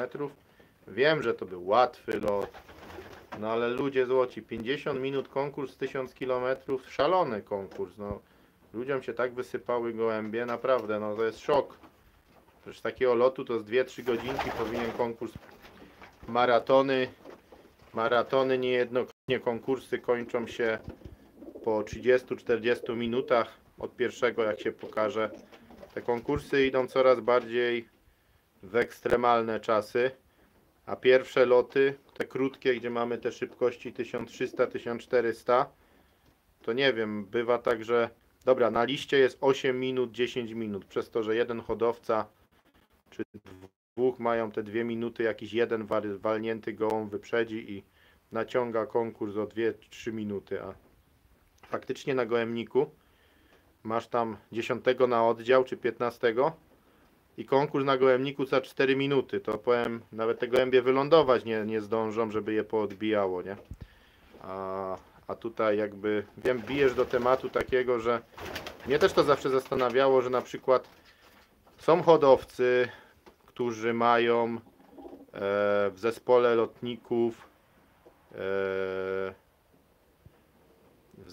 lotników mają skoki, dlatego tak mało osób, bo skoki narciarskie są, to już wyjaśnia, czemu tylko około 60, a nie setka. Reszta woli, widzisz, to już mnie już uświadomił, dlaczego tak mało osób jest, bo zawsze było więcej, mnie to dziwiło, a się wbiłem w skoki. Ale teraz na skokach nie ma na co patrzeć, więc powiem szczerze, nie, w tym roku skoków narciarskich no słabo naszym idzie i tyle, no co tu. Nie ma emocji, to jakoś mniej przyjemnie się to ogląda. Są oddziały, gdzie hodowcy, że jeden hodowca ma powiedzmy 10-15 gołębi powyżej 10 konkursów, a u nas, Piotrek, w oddziale całym nie ma tyle lotników. No nie wiem, może jest, może, ale czyli chodzi mi o takie porównanie, że co, u nas 80 ludzi na swoich gołębnikach nie nazbierałoby tylu dobrych gołębi, co jeden hodowca w Polsce w jakimś oddziale. No nie wydaje mi się, żeby wśród 80 ludzi w gołębnikach nie wyłuskać też 15 dobrych gołębi, równie dobrych, i zestawić je co ten jeden hodowca. To aby on miał lepsze gołębie niż cały nasz oddział, ja by się w sumie poskładał.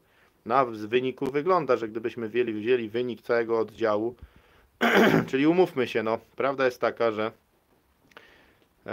że pewne konkurencje są takie, że komuś jest łatwiej w swoim oddziale. Nie jego wina, że konkurencja mu na to pozwala, a w jednych oddziałach jest trudniej, bo ja nie wierzę osobiście, że na przykład nawet w całym naszym okręgu nie ma tylu dobrych lotników, co są hodowcy, co ma więcej lotników z 10 konkursami niż nasz okręg. no to o czym my gadamy? Cały okręg, wszyscy nie mają tylu dobrych tych skoki albo gołębie. No tak, czasami trzeba iść do gołębnika, jak są jakieś różne rzeczy. Sportowiec, który skacze w skokach, on jak idzie na trening, to on trenuje, a nie ogląda M jak miłość w tym czasie, tylko wie, że musi trenować. Taki, co siedzi na kanapie, ogląda M jak miłość, to potem niech nie liczy na wyniki. No, trzeba poświęcić się, zamiast iść na coś innego, odpocząć, to idziesz do gołębi, oblatujesz je, wstajesz, robisz z nimi, ci mają wyniki. On nie ogląda meczu, on wstaje rano, on nie jedzie na wakacje, bo pracuje z gołębiami, ma wyniki. Ktoś, kto jedzie na wakacje, a potem chce te same wyniki, co ten, co się przyłożył i poświęcił. A jak nie ma tych samych wyników, to najlepiej go obgadać, nie? No to tak to u nas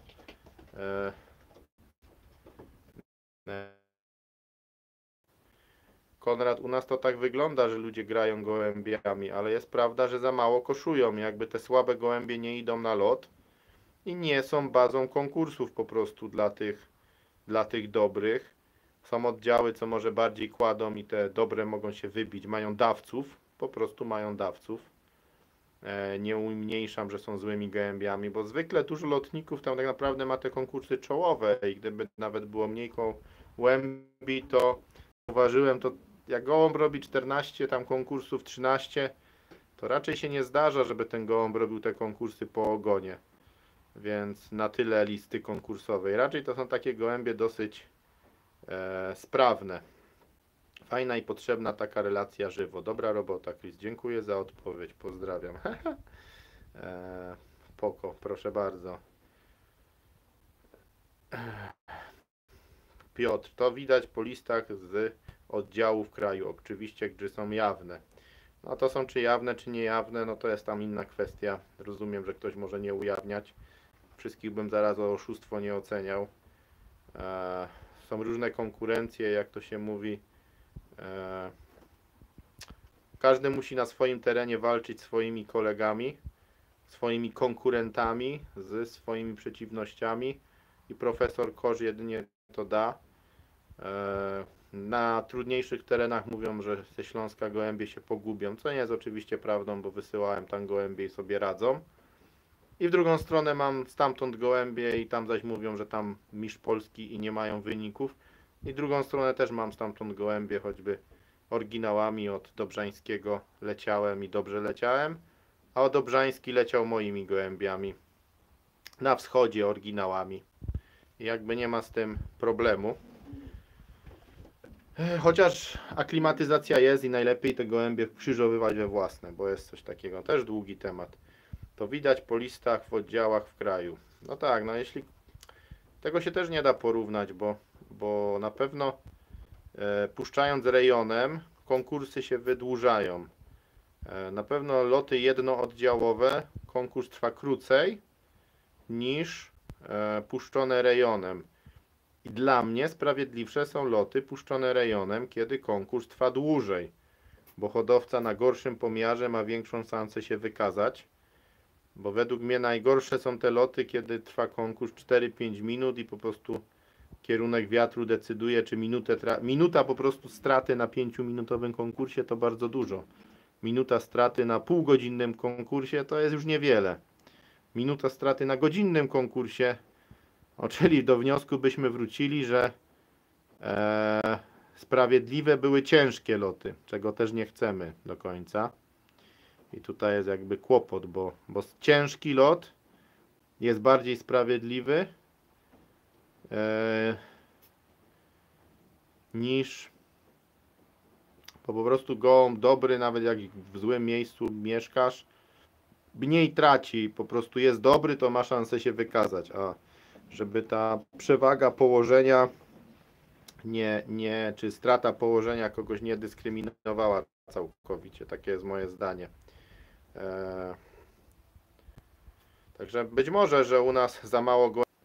Filozofia lotowania na Śląsku, typowania, czyli kładziesz 10 gołębi, mając na gołębniku 50 i w dużo hodowców tak robi. kładzie tylko typowane. Jak pójdzie mało gołębi na lot, jest mało konkursów, nie będzie lotników, to jest oczywiste. Po prostu, ale to też hodowcy muszą być dobrzy, żeby włożyć te gołębie i ich nie zgubić, więc tutaj można w dwojaki sposób dyskutować. No, jest słaby oddział, ludzie gubią gołębie, no to ich nie dają na następny lot. Jak nie dają, nie będzie konkursów. Jak nie będzie konkursów, nie będzie lotników. W mocnym oddziale hodowcy umieją dawać dużo gołębi na lot, bo są tak mocni, że ich nie gubią i dlatego mają wyniki, bo gołębie robią konkursy.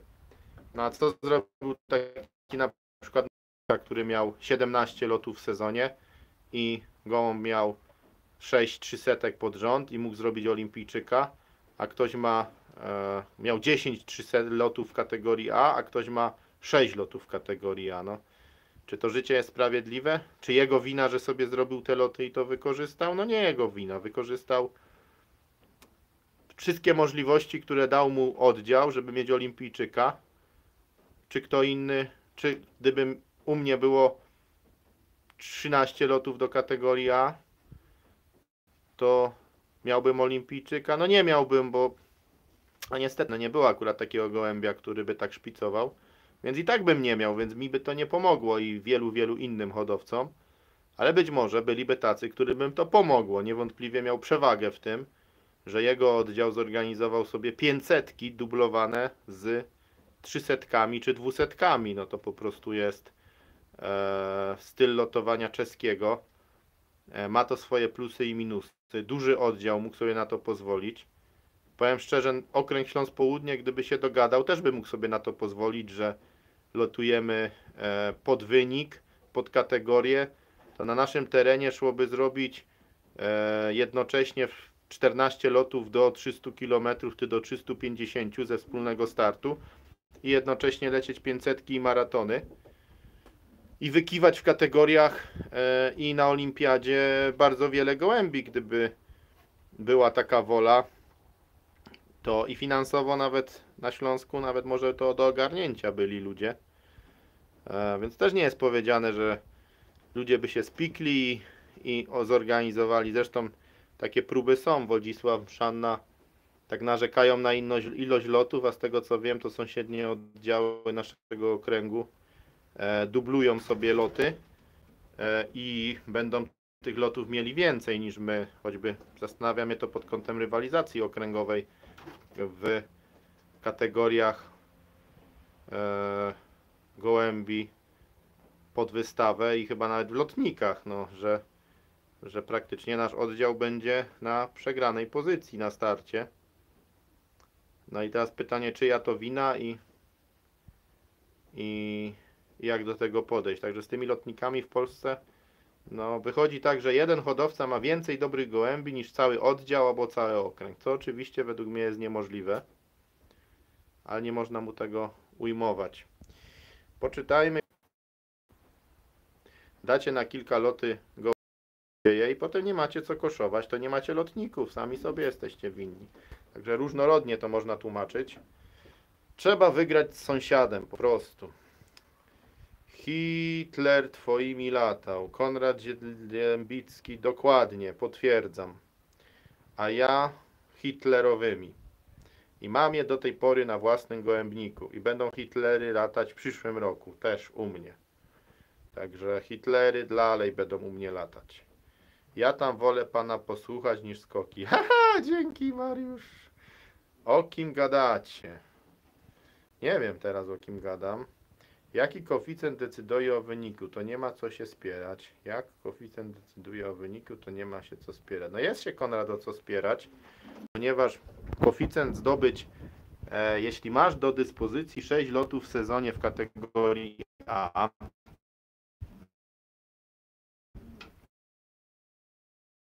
następnym roku 6, bitny, żeby zrobić 10 czołowych konkursów na 12 lotów. Jeśli taki gołąbek z całym szacunkiem do Marka Trzaski, u niego było 10, to ma 10 lotów rezerwowych, a ja mam tylko 2 rezerwowe. Powiedz mi, kto ma większą szansę na dobry wynik? Ten, co startuje w 20 zawodach i wybiera 10, czy ten, co startuje w 12 i wybiera 10. Także koeficjent, dodatkowo duży oddział.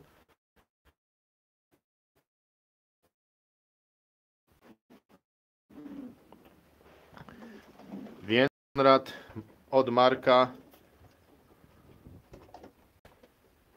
Ja nikogo właśnie nie posądzam o oszustwo. Konrad właśnie trochę pocięło mi tego neta.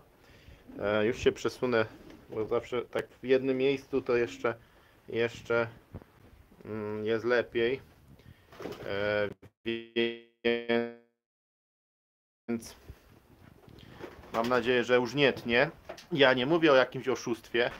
Legalnie ktoś wygrał, dlatego że miał głowę na karku, zrobił więcej lotów, wykorzystał to, był świetnym organizatorem. Organizacja w oddziale zarządu zorganizowała więcej lotów, było i na to stać. Członkowie wzajemnie się na to zgodzili i sami sobie ułatwili. Jeśli byśmy u nas jakby sami sobie przeszkadzamy, zrobili więcej lotów, to też zwiększalibyśmy swoje szanse. A to, że sami nie chcemy, to wina ich, że oni chcieli, a my nie? No nasza wina. Nikt nam nie zabrania zrobić co tydzień lotu z 300 km i mieć 13 lotów do kategorii A w sezonie. I wtedy może taki kolega Jacek miałby olimpijczyka, Piotruś. I miałby może go na olimpiadzie. I to wcale nie jest wykluczone, albo jakiś inny kolega, ale to jest zupełnie realny scenariusz. No a że my sami nie chcemy, no to kogo mamy obwiniać za to, nie? Więc trzeba mieć dobre gołębie, lotować, wykorzystywać swoje szanse, ale czy to jest sprawiedliwe lotowanie? Oczywiście, że nie jest sprawiedliwe.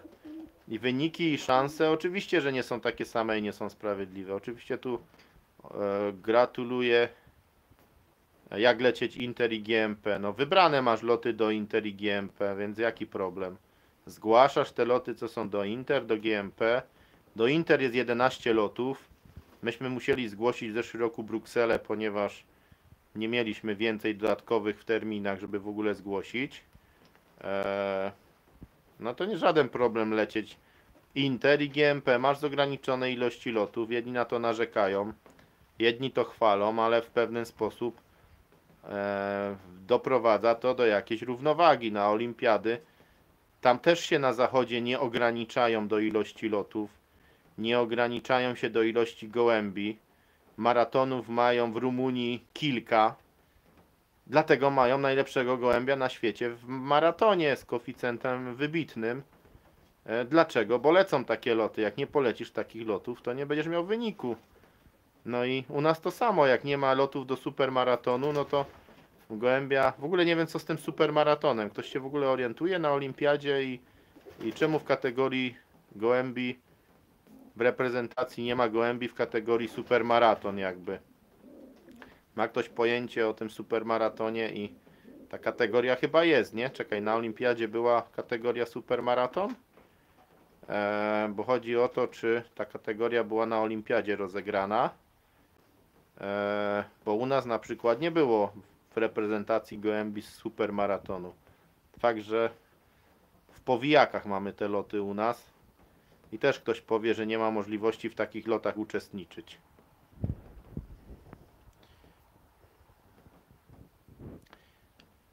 Także nikt nikogo nie poszczudza o oszustwo,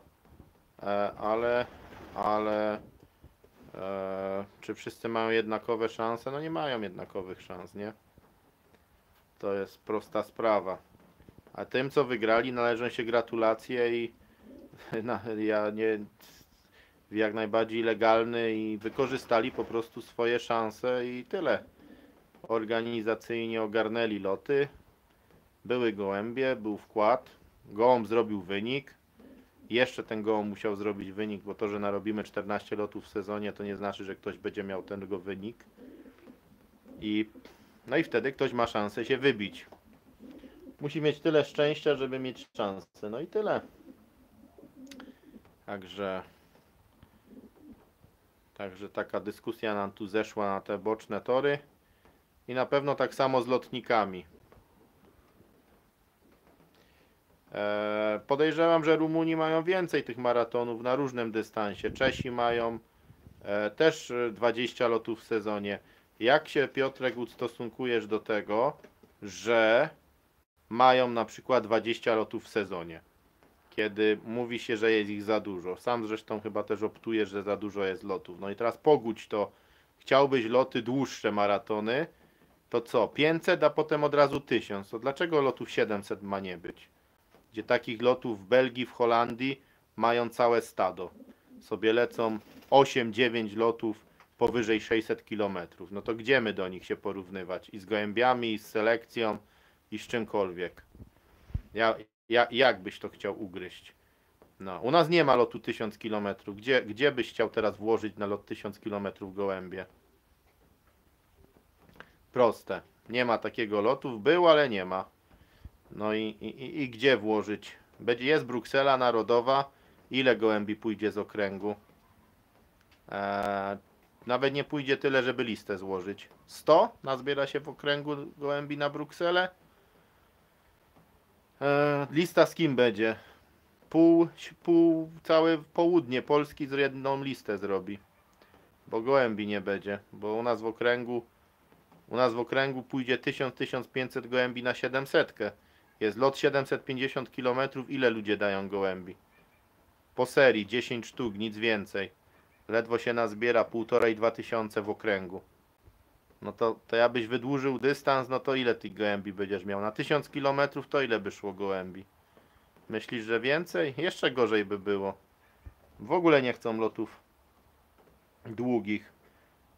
No, jak ktoś nie bije, narzeka na wszystko, ale jakby przyszło lecieć długie loty, to też by nie dali, więc to takie... Ci, co nie mają gołębi, to im nie dogodzisz, jakiekolwiek loty byś zrobił. Zrobiłbyś 14 lotów krótkich, do 350 km narzekaliby. Zrobiłbyś mnóstwo długich, by narzekali. A zrobisz taki plan jak jest, też będą narzekać, także... Karol, wszystko można zamówić, to nie jest problem. Ja nie wiem, czy te z rozpłodu są lepsze od tych lotowych, bo na lotowym gołębniku będą puszczone po gołębiach, co mają wyniki, a na rozpłodzie jest dużo moich oczywiście dziadków zasłużonych, dużo rozpłodowców zasłużonych, ale też dużo super gołębi z papierami. Na razie gówno zasłużonych, tylko mają super papier, nie? Więc, które będą lepsze, to ja nie wiem, więc nie ma problemu, żebym z rozpłodu. Ja wręcz się zastanawiam, że muszę sobie puścić gołębie polotowych, bo do tej pory wszystkie sprzedawałem. I w gołębie po lotnikach z 8-9 konkursami wszystko jest sprzedane do ludzi, nie? Oczywiście się zostawia ich rodzeństwo, co też w jakiś sposób potem leci, ale to jest takie marnowanie gołębi, że ja po lotniczce, co miała 10-15 konkursów na 19 wkładań, a ja se młodzika po takiej samicy nie zostawiam, tylko je sprzedałem. Więc jak ktoś mówi, że się dobrych nie sprzedaje, albo po dobrych, to po prostu śmiech na sali. No zależy, na kogo się trafi, ale akurat wszystkie z lotowych były sprzedawane, to też po wszystkich tych dwulatkach, co po 9-8 zrobiło, to wszystko na wiosnę młode były sprzedane. No i także bez problemu z lotowych. Ja se mogę z rozpłodu mogę sprzedać, z lotowych se mogę puścić, ja się nie boję tych gołębi, więc nawet cały lęk z rozpłodu mogę sprzedać i zostawić se. Chociaż nie po to się kupiło te nowe gołębie, żeby po nich nie zostawiać, prawda? Na rozpłodzie wygląda to tak, że są łączone moje gołębie z krzyżówką na obce, czyli z papierem, gołębie z pochodzeniem, a na lotowym jest w większości, no bo tu są moje gołębie, to tak jest 75% krwi mojej do 100%, no, także tak wygląda łączenie na lotowym, bo jest jakby taki krzyżówkowy na moje i to głównie coś roczniaków i coś młodych gołębi. Znaczy dwulatki roczne są już takich krzyżówek delikatnych, a starsze to są wszystko moja krew podstawowa. Sztole, szaleńce, wanluny, tu są właściwie tylko 3 rodziny i nic więcej. Także to tak wygląda pod kątem. Nowe gołębie, no to biała, to jest ludoklasenska razy szaleniec. Jak będą piękne białe, no to będzie trzeba zostawić dla córki coś. To może dla mnie. Tam jest czerwony, bo czerwonych nie ma z drapów. Samiczka piękna. Może pod kolor dla siebie czerwonego zostawię. Taka śmieszna sprawa, że się zostawia pod kolor gołębie. Bo też lubi się mieć ciekawie. Same siwki nakrapiane mi się na gołębniku teraz dzieją, więc trzeba coś tego koloru zostawić. A na rozpłodzie tam jest trochę par, więc na pewno będą dostępne. Krzyś, całe to GMP powinno być reformowane. Tylko w jaki sposób, Piotrek? Wymyślisz coś mądrzejszego? Tak samo jak kategorie. I tu podobne pytanie. Co mądrzejszego wymyślisz? Bruksela, jak nie będzie brana do mistrzostwa oddziału, to u nas jak będą olewać. Oczywiście, że będą olewać i nie będzie brana do mistrzostwa oddziału, bo nie jest brana do mistrzostwa okręgu.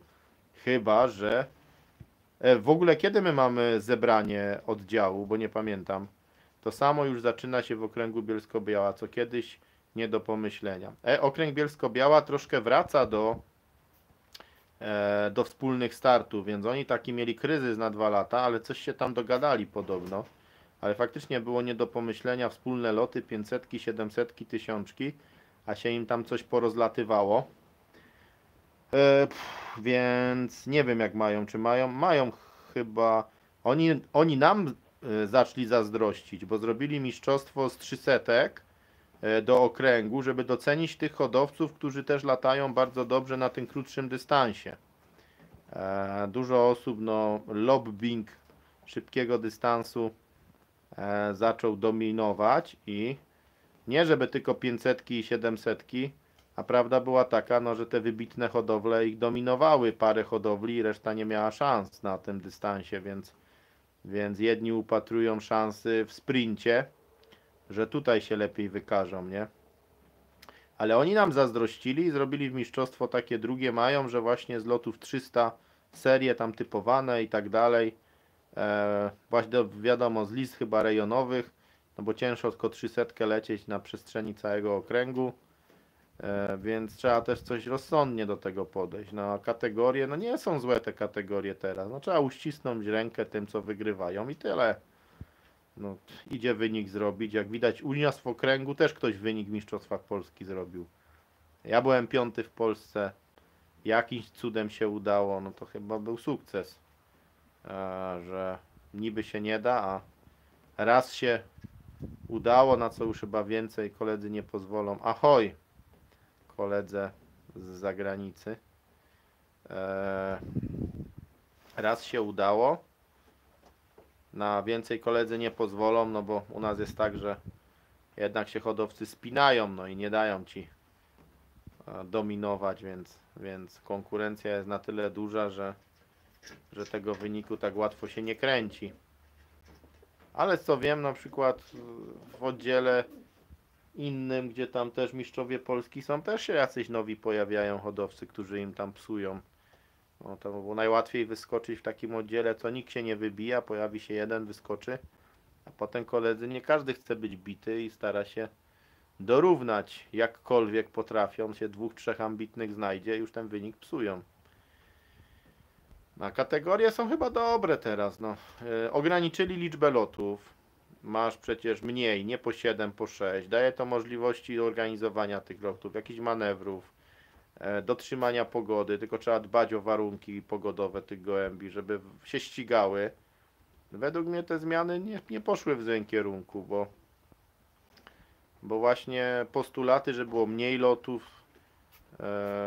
kto chce olimpiady, to im więcej lotów, tym wynik łatwiej się gdzieś przebić, ale same zasady Mistrzostw Polski GMP, ja nie wiem w jaki sposób szłoby, no co, wprowadzić jakieś rejony, no nie wiem, loty rejonami, żeby zmusić jednych do łączenia się, większe transporty, czy coś takiego. Ale ja, Piotrek, nie wiem, czy nam by się to czkawką nie odbiło, bo za chwilę u nas rejonów braknie. U nas masz listę okręgową i za bardzo nie wiem, czy jest jak listę rejonową zrobić, bo nie wiadomo z kim, nie? Musisz mieć 3 oddziały, czy na wspólnym transporcie, no to praktycznie nie wiem, czy u nas będzie lista rejonowa jakaś. My mistrzostwa rejonu też jakby nie mamy, nie? Znaczy, bo jak nam dobrze szło, to pozostałe oddziały nie chciały z nami mistrzostwa. Jak im dobrze idzie, to teraz by nagle chcieli, więc To też takie. Możemy mieć mistrzostwo rejonu, jak wygrywamy, ale jak przegrywamy, to już nie chcemy mistrzostwa rejonu. I tak jest wszędzie. Nikt nie chce przegrywać i płacić, to se wolą. Każdy kombinuje, no. Zmusza koszty transportu i życie zmusza, że 20 ludzi nie polotuje, muszą się gdzieś dołączyć, żeby lotować w większej stawce. No i to jest, to jakby najszybciej zmusza do łączenia się innych. Trzeba mieć dobre ptaki, no i się tym bawić, no troszkę więcej luzu i spokoju, a mniej zazdrości. Bo wszyscy by chcieli mistrzami być, a tak się nie da. Trzeba się cieszyć z tego wyniku, co się ma. Jak się przegra, no to trudno. A dzisiaj większość to już prowadzi na profesjonalnym poziomie dostęp do gołębi. No jest to hobby drogie, no nie każdego. Ostatnio do mnie 14-latek dzwonił, coś tam w sprawie zaczęcia gołębi, no ale to chłopak, który chodzi do szkoły, no to każda rzecz, co byś nie spojrzał, bez pomocy rodziców, to jest poza jego zasięgiem, no bo skąd ma mieć hajs 14-latek, no. To na lotowe nie będzie miał, na karmę nie będzie miał, na gołębnik, więc de facto musi rodzice pomagać finansowo i dość mocno, żeby takiego 14-latka było stać w ogóle te gołębie mieć, lotować i coś z nimi robić, więc mamy olimpijczyków w okręgu, w kategorii to już okręgu, a w kategorii to już słabo, już to tu przedstawiłeś. Nie tam pasuje te 12 lotów, kiedyś było i 10 i do tego trzeba dożyć. Masz mistrzostwo okręgu ze wspólnych startów od 300. No ale Piotrek, zgadzasz się z tym, co powiedziałem, czy nie? No, jakby wydaje mi się, że chyba nic takiego nie powiedziałem, z czym byś się nie zgadzał, nie? No mamy właśnie wspólne starty, trzeba patrzeć na swoje podwórko, hodować dobre gołębie i starać się wygrać ze sąsiadem, prawda? Ja będę chciał pokonać sąsiada, sąsiad mnie i tyle. I to najważniejsze, żeby wygrać ze sąsiadem.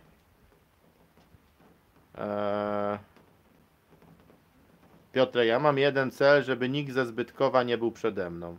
I tyle. Najbardziej się będę cieszył, jak wyprzedzę wszystkich ze Zbytkowa. Proste. Jak wygram z tymi z sekcji Zbytków, no to już będzie dobrze. A to najbliżsi sąsiedzi. To taki cel najbliższy. Nawet nie trzeba sobie stawać celów mistrzostw Polski, tylko można mieć cel bardzo prosty. Żeby mieć szybciej gołębie niż nawet nie oddział, a sekcja. I to wystarczy. A wiesz dobrze, że wtedy się będzie wysoko, jeśli się cel zrealizuje, więc jakby wystarczy mi wygrać po sąsiedzku i mieć szybciej gołębie niż sąsiad i być wyżej na liście niż sąsiad. I dobrze wiesz, że wtedy będę wysoko. Zgadzasz się ze mną, Piotr? Także ja mam ambicje wygrać na placu i tyle mi starczy. Nie muszę wygrać w sekcji, nie muszę wygrać w oddziale, nie muszę wygrać w okręgu, nigdzie nie muszę wygrać. Wystarczyłoby, żebym wygrał na placu. Jak będę wygrywał na placu, to wydaje mi się, że nie będzie źle. A ty, Piotrek, jaki masz cel w lotach? Taka się zrobiła dyskusja trochę na naszym terenie tutaj Śląska. No ale trzeba po prostu lotować i tyle, no. Okręg jest jaki jest, loty są, okręg jest, wspólne loty, wspólne wyścigi, wspólna lista. Czego tu chcieć więcej? Wręczenie było fajne. Załatwiłem też sponsorów, zobaczymy jak będzie w tym roku. Na puchary, zawsze dodatkowa rywalizacja. A jak sami nie będziemy koszować gołębi na loty, no to nie będziemy się dziwić, czemu jest drogo. No jak każdy z nas da po 5 gołębi na lot, no to pojedzie pusta kabina i będzie drogo. I nie będzie lotników, i nie będzie koeficjentów. Jak będziemy wszyscy koszować dużo gołębi, to będzie więcej lotników, lepsze koeficjenty i lepsze wyniki. Także to tak naprawdę zależy od nas, w jakim kierunku pójdziemy, nie? Czy sami sobie utrudniamy, czy sobie ułatwiamy. Co tam jeszcze ktoś ciekawego ma do napisania? Konrad się włączył, że młodym jest ciężko. No bo to nie jest tani sport. I teraz ktoś do ciebie...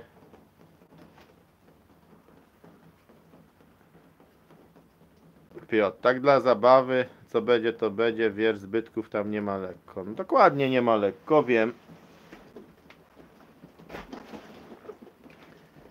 Wiem, że nie ma lekko, ale wiem, że Piotr nie ma lekko, ale się bali i tyle, no. To też trzeba wiedzieć, więc zobaczymy jak to będzie. Trzeba mieć gołębie, których nigdzie nie chcą.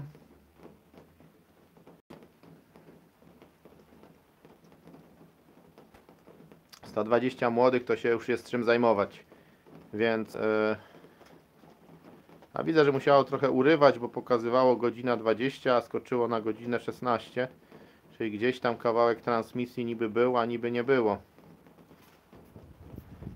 Zacznijcie młodym szczerze pomagać, to będzie ich więcej. W jaki sposób, dobra, a mógłbyś rozwinąć ten temat, w jaki sposób młodym bardziej szczerze pomagać? Bo ze szpachelką do gołębnika im chodził nie będziesz. Wiesz, ile do mnie ludzi dzwoni z poradami, z pytaniami o różne problemy zdrowotne, co się okazuje, że zielonego pojęcia o hodowli gołębi nie mają, kompletnego pojęcia o hodowli dobrą radą, czyli jak ktoś do mnie dzwoni, to ja im pomagam. Zwykle to są ludzie spoza mojego rejonu, bo u nas młodych nie ma, więc jakby w ogóle mi to, jeśli chodzi o ilość hodowców u mnie i to, żeby młodzi było u mnie, to na pewno się to u mnie nie przekłada, bo jakby to są ludzie z zewnątrz, centrum Polski i różnych terenów i naprawdę mnóstwo telefonów. I powiem Ci poważnie, wiele osób jest takich, że zielonego pojęcia hodowli nie ma. O wielu rzeczach naprawdę podstawowych. Zresztą do Tomka też jest kupę telefonów od ludzi, co nie mają pojęcia i ciągle tłumaczy to samo, 10 razy to samo. Ja też jedne rzeczy 10 razy na filmie nagrałem i ciągle są o to samo pytania.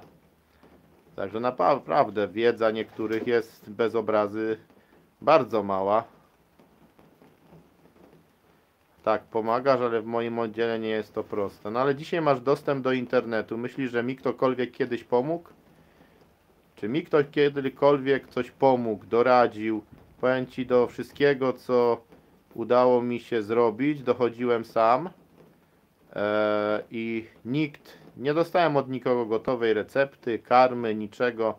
Wszystko testowałem, metody lotowania, rozmawiając z jednym, drugim, trzecim, czwartym, wyciągając wnioski. Pokazałem na jednym filmie, że wszystkie filmy obejrzałem, kasety, gazetki, książki, wszystko co było możliwe, gdziekolwiek się czegoś dowiedzieć. Dzisiaj odpalasz internet i masz masę porad w necie, masę, wszystko właściwie, każdą wiedzę, którą wiem, to widziałem gdzieś na filmie, gdzie ktoś opowiada, mówi, nie ma nic, co byłoby tajemnicą. Czasami właśnie jedni śmieszne zarzucają, że nie wiem, ktoś coś powiedział, ktoś już wcześniej powiedział.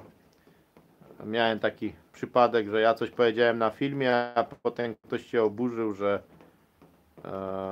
no ludzie dochodzą do tych samych wniosków czasami, albo też się wie te rzeczy, które inni prezentują, wcale nie są tajemnicą. To, że się wszystko od razu o wszystkim nie da powiedzieć. Także gołębie to u nas mają wszyscy. No i dokładnie, ale w sezonie musi zaistnieć wiele innych spraw. Przede wszystkim zdrowie, hodowcy i statka. To jest różnie. I tu masz, Piotrek, całkowitą rację, bo z tym zdrowiem to sobie sam dopowiedziałem, a ty to napisałeś. Więc musi być zdrowie hodowcy, żeby miał siłę koło tych gołębi chodzić. A u nas ludzie mają kasę. Piotr, musisz przyznać to rację. Jest dużo ludzi jednak w miarę średnio dobrze usytuowanych, których stać na zakup dobrych gołębi. I każdy jednak te dobre gołębie sprowadzi, kupi. Dlatego ta rywalizacja jest trudniejsza. I dlatego to, co mówi Stanisław M.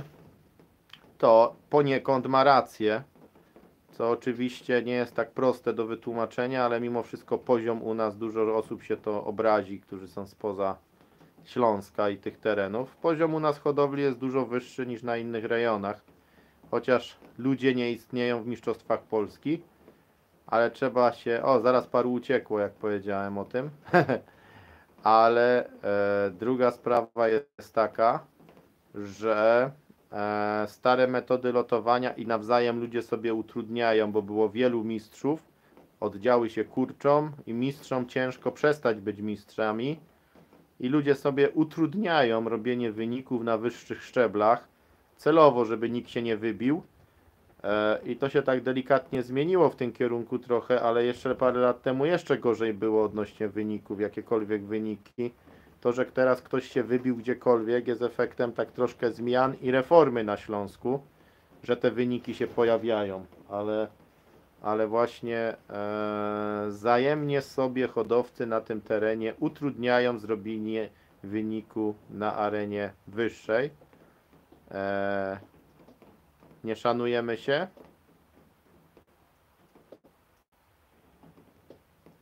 Nie szanujemy się, Konrad, w jakim sensie? No tak, hodowcy się nie szanują, to jest pewien sens.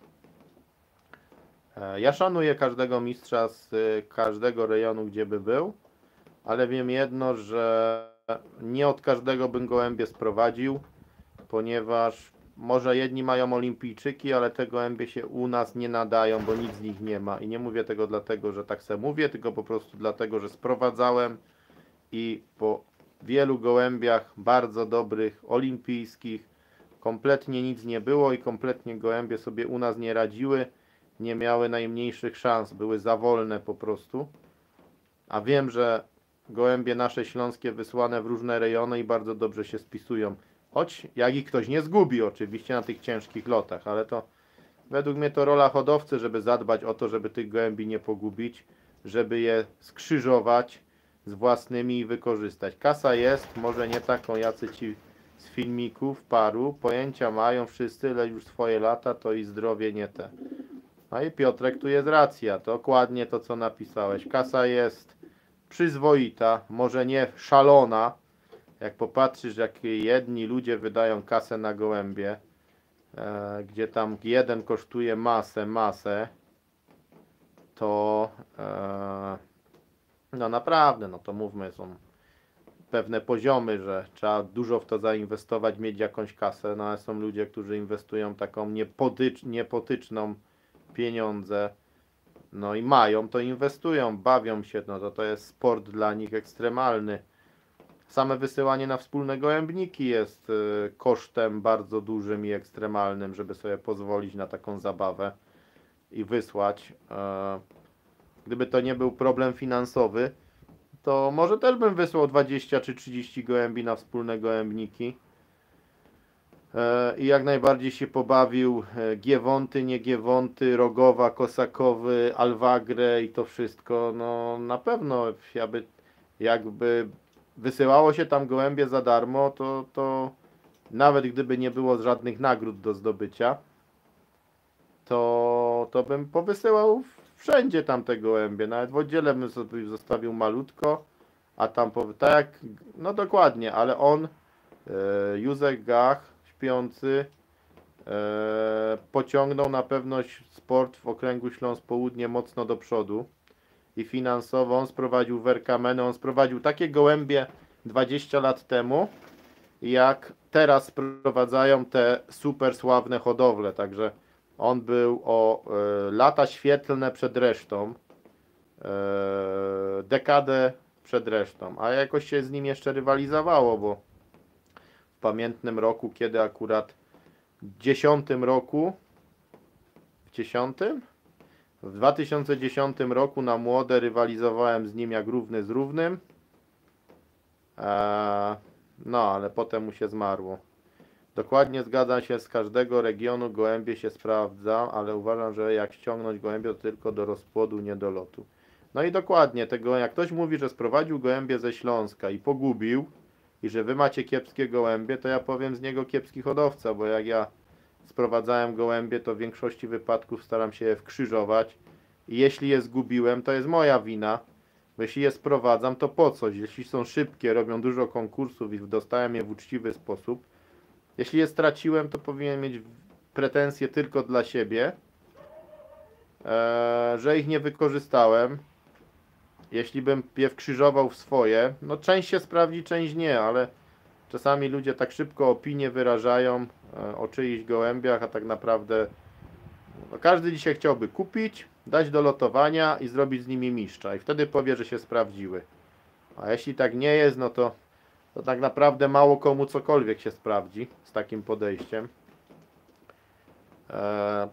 Trzeba sobie zdawać sprawę, że jedne gołębie są szybsze, szybkie są miękkie. Czy mam problemy z zerwanym skrzydłem?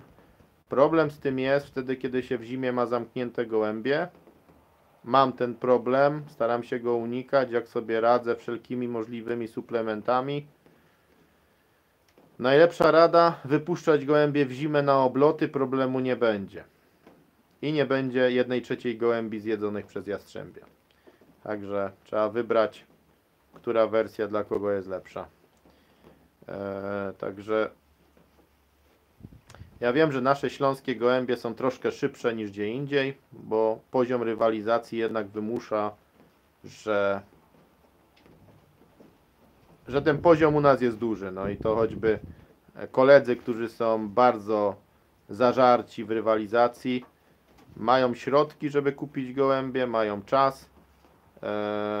Piotrek pewnie przyzna, ilu jest emerytów, ilu pracuje w sekcji zbytków.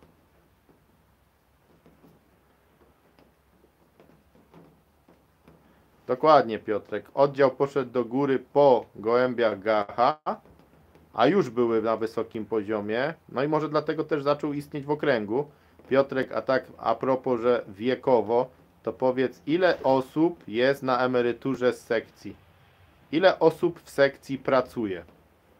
Tak powiedz, ile na tych 30 osób, ile osób w sekcji jest pracujących? I teraz powiedz mi, jaką szansę mają ludzie, co pracują, z ludźmi, co nie pracują. Dania Karecki. Częściowo to prawda, że w ten sposób trzeba unikać, plus te suplementy na stawy różne. Próbuję różnych rzeczy, najróżniejszych. Do ideału ciężko dojść, co tak naprawdę super zadziała. Co najlepiej zadziała, ale na pewno pomaga. Ja daję karnityny, daję magnezy, daję taki środek od Tomka Klimczaka, daję nastawy, no i coś tam działa, bo jakby nie jest to jakąś straszną skalę, ale zawsze zrywają skrzydła dobre gołębie, nie?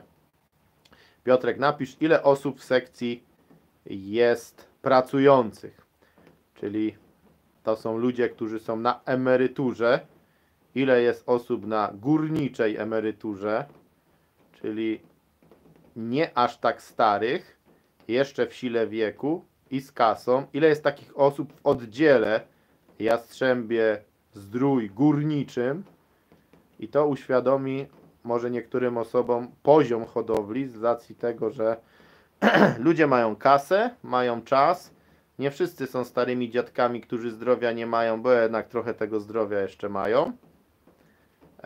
I osobom, które pracują, równanie, najprostsze, że kilka osób, które pracują i nie miały sukcesu, po prostu zrezygnowały u nas. Te osoby, które mają kasę, czas, na pewno dobrze te gołębie przygotowują i wiedzę też mają.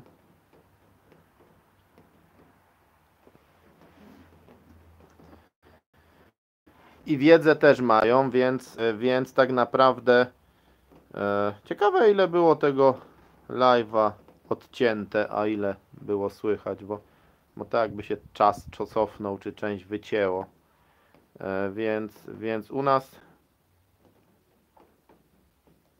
no, emeryci 55 to umówmy się, że jeszcze mają siły robić 98% to emeryci w całym oddziale. I teraz powiedz mi, jaką szansę mają hodowcy, którzy pracują, żeby mieć czas. To, że dorabiają, to dorabiają na gołębie, ale mają siły dorabiać. Jak trzeba sezon, to ma czas. Jak mu zależy na gołębiach, to się do nich przykłada. I teraz masz wniosek, dlaczego jest tak wysoki poziom. Ponieważ ludzie mają kasę, ludzie mają czas i ludzie mają wiedzę. I potem u nas konkurs trwa, Piotrek, 20 minut, a w innych rejonach Polski 40-50 czy godzinę. U nas się lotniki wybijają, a tam się nie wybijają. Dlatego u nas jest wyższy poziom niż gdzie indziej. To jest proste, ale w dużej części taka zależność. I Piotr się na pewno ze mną zgodzi, że czas pomaga, pieniądze pomagają, a wiedzę też mają. No tu nie ma amatorów. Czy uważasz, że najlepsze gołębie nie zostaną łatwo złapane przez sokoła? Wiesz co, kurczę, nie wiem, ale raczej zwykle wybiera dużo tych dobrych gołębi. No jak jest pstry kolorowy, on se tam jakieś uwidzi, żeby po prostu odróżniający się od stada, no to w pewnym sensie jakiś wysportowany, dobry gołąb, ale chyba od szczęścia to zależy niestety. Ale i macie lata selekcji. No tak, no lata się selekcjonuje gołębie, żeby mieć dobre wyniki. No i to dzisiaj jest dostęp do gołębi, do kupna gołębi bardzo łatwy. Jak mają pieniądze, to kupią jakiś materiał i coś z tego kupionego materiału musi się sprawdzić. Są u nas hodowcy, czy byli hodowcy, Piotrek, którzy z każdej wystawy przynosili klatki gołębi 20 lat temu i nagle to zaczęło przynosić efekty i wskoczyli na czołowe miejsca, czyli co, jednak kupili dobry materiał z wystawy ogólnopolskiej, bo ja pamiętam świętej pamięci Kiszka, przecież z każdej wystawy przyjeżdżał z kartonami gołębi, nie mówiąc o tym, o ile gołębi on gdzieś naokoło. Czy prowadziłeś, ile wydajesz na rok, na hodowlę rocznie? Wiesz co, trochę to liczyłem, ale to się tak nie da policzyć, bo Piotrek, prowadzę, bo tak, żeby nie przegiąć z wydatkami, żeby rodzinie za dużo nie zabrać, nie? Więc się oczywiście częściowo kontroluje z wydatkami. Warto jest pytanie czy stwierdzenie, Bartłomiej? Warto jest łączyć w pary ojca z córką albo matka z synem. Na imbred, na utrzymanie krwi, na linii, no to coś takiego, nie? Ale nie wiem, czy to stwierdzenie, czy pytanie w Twoim wypadku. Czy warto? No wszystkiego warto próbować. Nie wiadomo, którędy, co nam przyniesie super efekty. Także Piotrek, no oczywiście, że prowadziłem częściowo.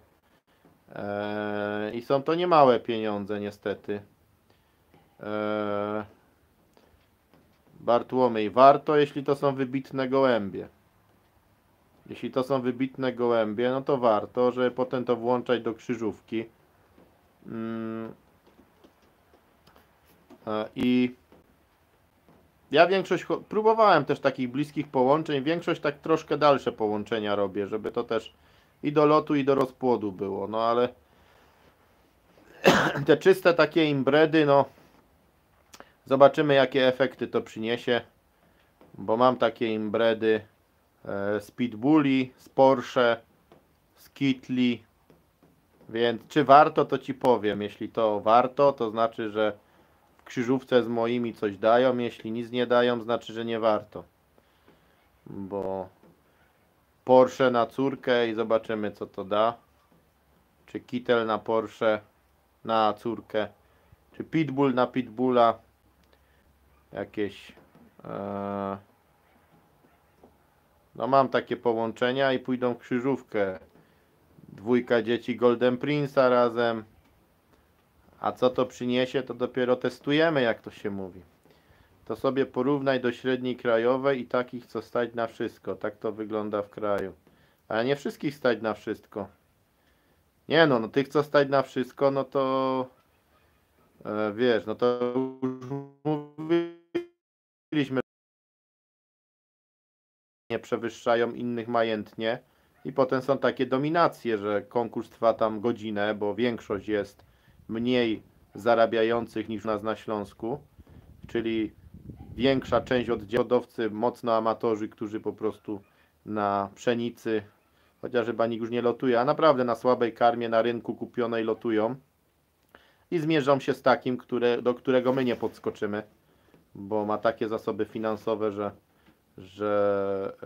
i potem jest taka dysproporcja, no i tam potem są mistrzowie Polski, bo jeden deklasuje resztę finansowo, gołębiami, w każdym zakresie. Są duże hodowle, duże oddziały. Dodatkowo do tego te rozciągłości powodują, że jak wiatr zawieje, to mu pomoże. Może przeszkodzić, ale jak ma dobry sezon, to mu pomoże. I taki po prostu leje resztę oddziału, korzysta na tym i robi Mistrzostwo Polski. Czy zgodzi się Pan, że lepiej kupić od 2-3 okolicznych dobrych hodowców, niż kupić od znanego hodowcy z zagranicy i słono zapłacić za nazwisko? Wiesz co, jeśli ci tych 2-3 okolicznych jeszcze pomoże w hodowli i Cię nie oszukają, bo niestety dużo jest takich, że dużo mam głosów, że tak powiem, sprzedali, ale wytrysnęli na dudka, nie? Więc to też jest od uczciwej, zaufanej osoby warto, która Ci jeszcze pomoże, warto. A za nazwisko z zagranicy, wiesz, te nazwiska też nie są za darmo, tam też jakość gołębi z jakiegoś powodu jest, bo przez to, że są małe hodowle, to poziom rywalizacji, umówmy się, też jest wysoki, nie? To raczej trzeba dobrze kupić, nie tylko nazwisko, ale za dobre gołębie z nazwiskiem to już naprawdę trzeba zapłacić dużą kasę. Czy mnie cały czas dobrze słychać, bo po czasie nagrania to jakoś dziwnie mi pokazuje, aby cały czas stało w miejscu. I czy w ogóle mnie słychać, co ja mówię? Czy po prostu przerywa, czy co jest grane? Jak to w ogóle wygląda? Czy to idzie na żywo, czy po prostu ja se gadam weter i nic nie słychać?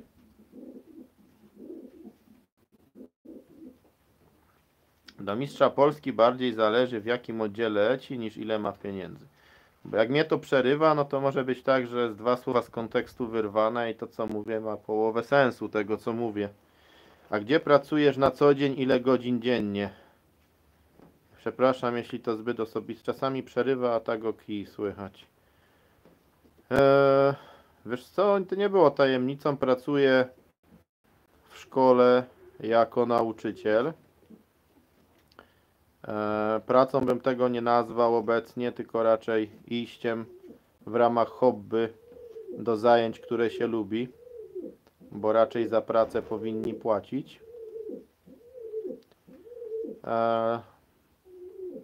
Ile godzin? Właśnie to jest śmieszne, że praca w szkole jest niby w określonych godzinach, a tak naprawdę nie w określonych godzinach, bo jak Ci dochodzą kursy, szkolenia, konferencje, to umówisz się na dentystę i nie ma się kiedy po południu umówić, bo non-stop Ci wyskakują z jakimiś dodatkowymi zajęciami, gdzie musisz tam iść. Oczywiście za te nadgodziny i dodatkowe rzeczy nikt Ci nie płaci, czy za soboty, czy za wycieczki, czy za inne rzeczy. Oczywiście, żeby tym osobom, co krytykują, są wakacje i wolne. Lubię swoją pracę, więc trzeba pracować tam, gdzie się lubi. Są też plusy, ale obecnie to, co w szkole się dzieje, to jest jedna wielka tragedia. A z tego, co zapowiadają, wcale nie będzie lepiej, tylko jeszcze gorzej, ale to bardziej gorzej z problemem dla dzieci.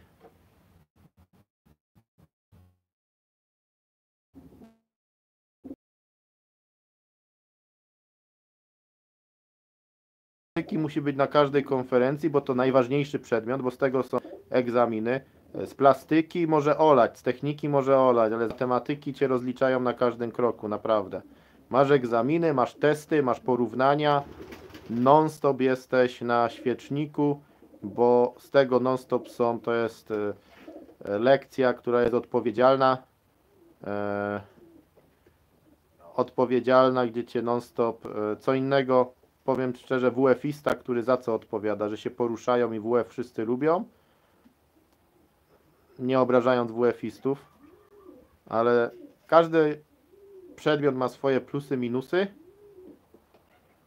ale jest tak, że są takie, z którymi jest więcej pracy, a takie, z którymi jest mniej pracy i to jest oczywiste. Wszyscy dostają te same pieniądze.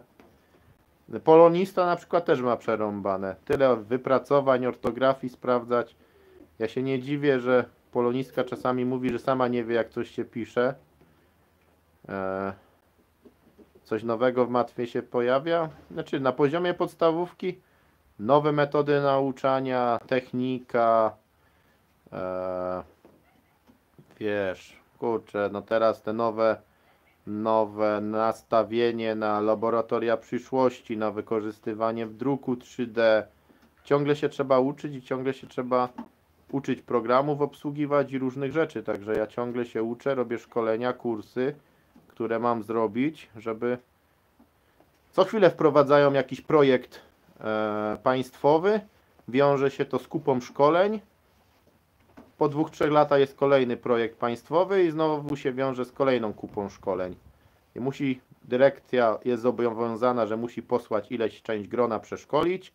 No i się szkolisz tak non stop.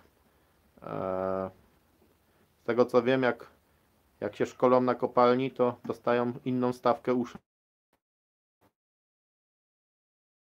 Akurat u mnie za szkolenie, czasami musisz sam sobie za szkolenie zapłacić, to tak jeszcze w ramach. Musisz się doszkolić i sobie za to zapłacić. Albo dyrektorzy zmuszają kogoś studia dodatkowe, za które musi wybulić 6000, a dostanie za to 1 godzinę w tygodniu. Jak policzysz, to będzie przez następne 15 lat pracował, żeby mu się te 6000 wróciło. Bo jest 1 godzina w tygodniu, czyli zarobi 50 zł, za miesiąc 200, no to za rok te 2400, no może przesadziłem, ale ci podatek odejmą, jeszcze dojazdy. Jak na semestr zapłacisz 4-5 tysięcy, no to zanim ci się studia wrócą, to tak naprawdę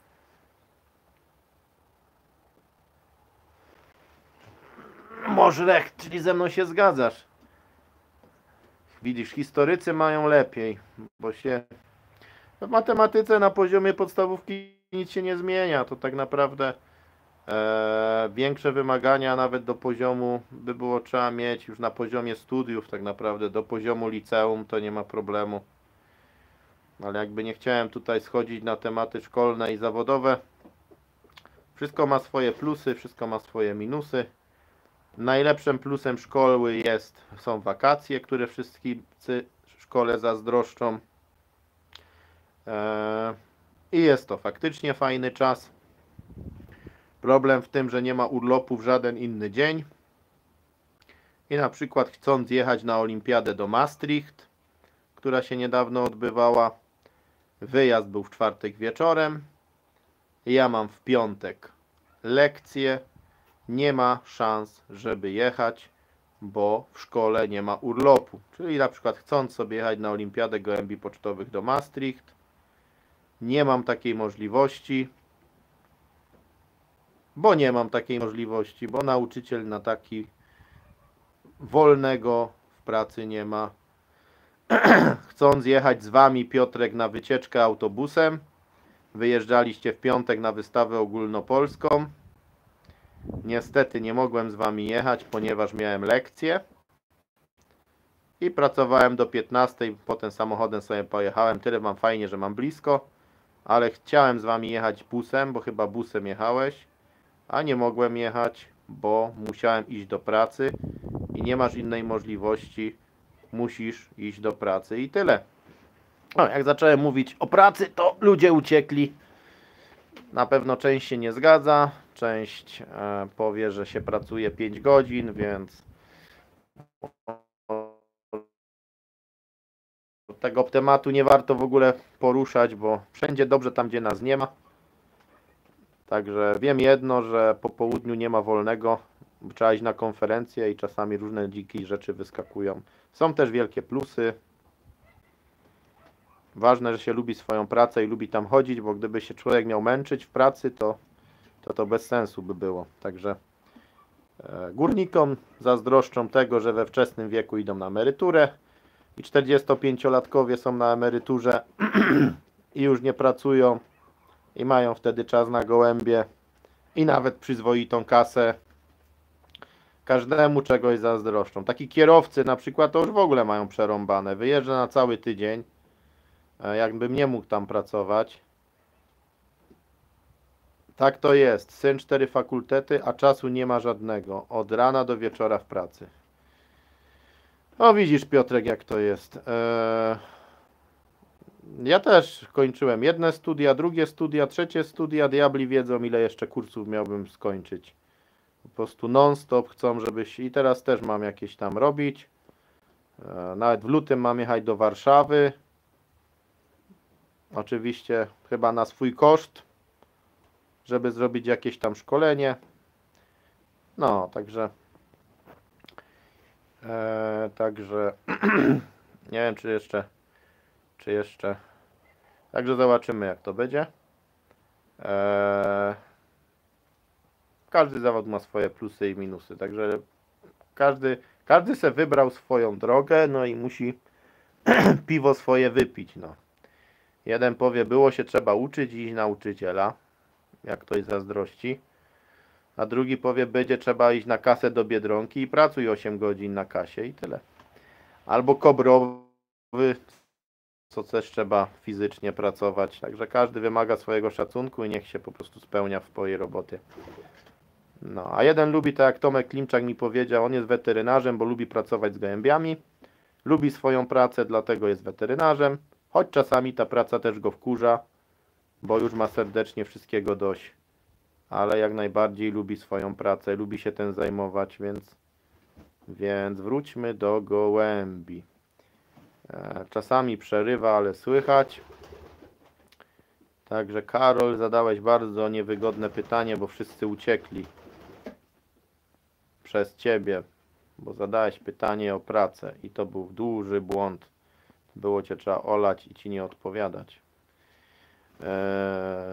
Dobrze. To prawda, że nie powinni uczyć 2 gołębi pstrych albo szymli, bo czego?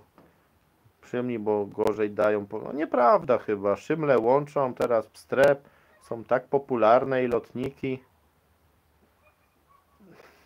Ja nie lubię takich mocno. Nie łączę w 2 pstrych, bo nie lubię mocno pstrych, ale czy nie można? Te wołtersy białe, co pokazują. No nie wiem, czy to lata w ogóle, ale kolor ma ładny, nie? Teraz dość dużo pstrych jest oferowanych do sprzedaży, także nie wiem, czy nie warto łączyć pstrych. Może będzie trzeba zacząć pstre łączyć, będą kolorowe. Może mówiło się kiedyś, że jak się bieli na gołębniku, to wyniki się tracą. Takie było powiedzenie na Śląsku, że jak się pstrokoczy na gołębniku, to wyniki się tracą. No to by uzasadniało, żeby nie łączyć 2 pstrych razem, żeby to było. A ten jaszcząb i sokół też raczej lubi te pstre. No, a czy to tak bezpośrednio? Kolor podobno nie lata, ale ja łączę pstrego z niebieskim nakrapianem, żeby mieć pstrego z niepstrym. Tak łączyłem. Jedynie imbret Van Luna na córkę i wyszedł faktycznie mocno pstry, ale raczej nie łączę 2 pstrych gołębi razem. Albo przynajmniej 2 mocno pstrych. Więc... A 2 szymli, mam ich na tyle mało, że też chyba nigdy 2 szymli razem nie łączyłem. Ponieważ nie mam 20 szymli, żeby mieć taką potrzebę szymla na szymla łączyć. Raczej szymel zawsze był z siwkiem albo nakrapianem. Więc nie wiem, czy kiedykolwiek szymla z szymlem włączyłem. Raczej nie łączę też czerwonego z czerwonym, czerwonego z płowkiem. Nie robię takich połączeń. Chociaż jedni czerwone i płowy łączą. Ja akurat nie, no bo... O, przestałem mówić o pracy i ludzie wrócili. E, więc nakrapiany z nakrapianym, siwy z siwym to się łączy, a czerwony wiem, że z szymlem jak się połączy, to wychodzą road szymle, czyli czerwone szymle. Kiedyś nam u ojca takie wyszły, a też lata już takich gołębi nie miałem. I po pierwsze miałem mało czerwonych, mało szymli, a żeby to razem łączyć, więc to odnośnie kolegi tam kolorów. No, przyszli ludzie, ale na czacie nie ma nic więcej.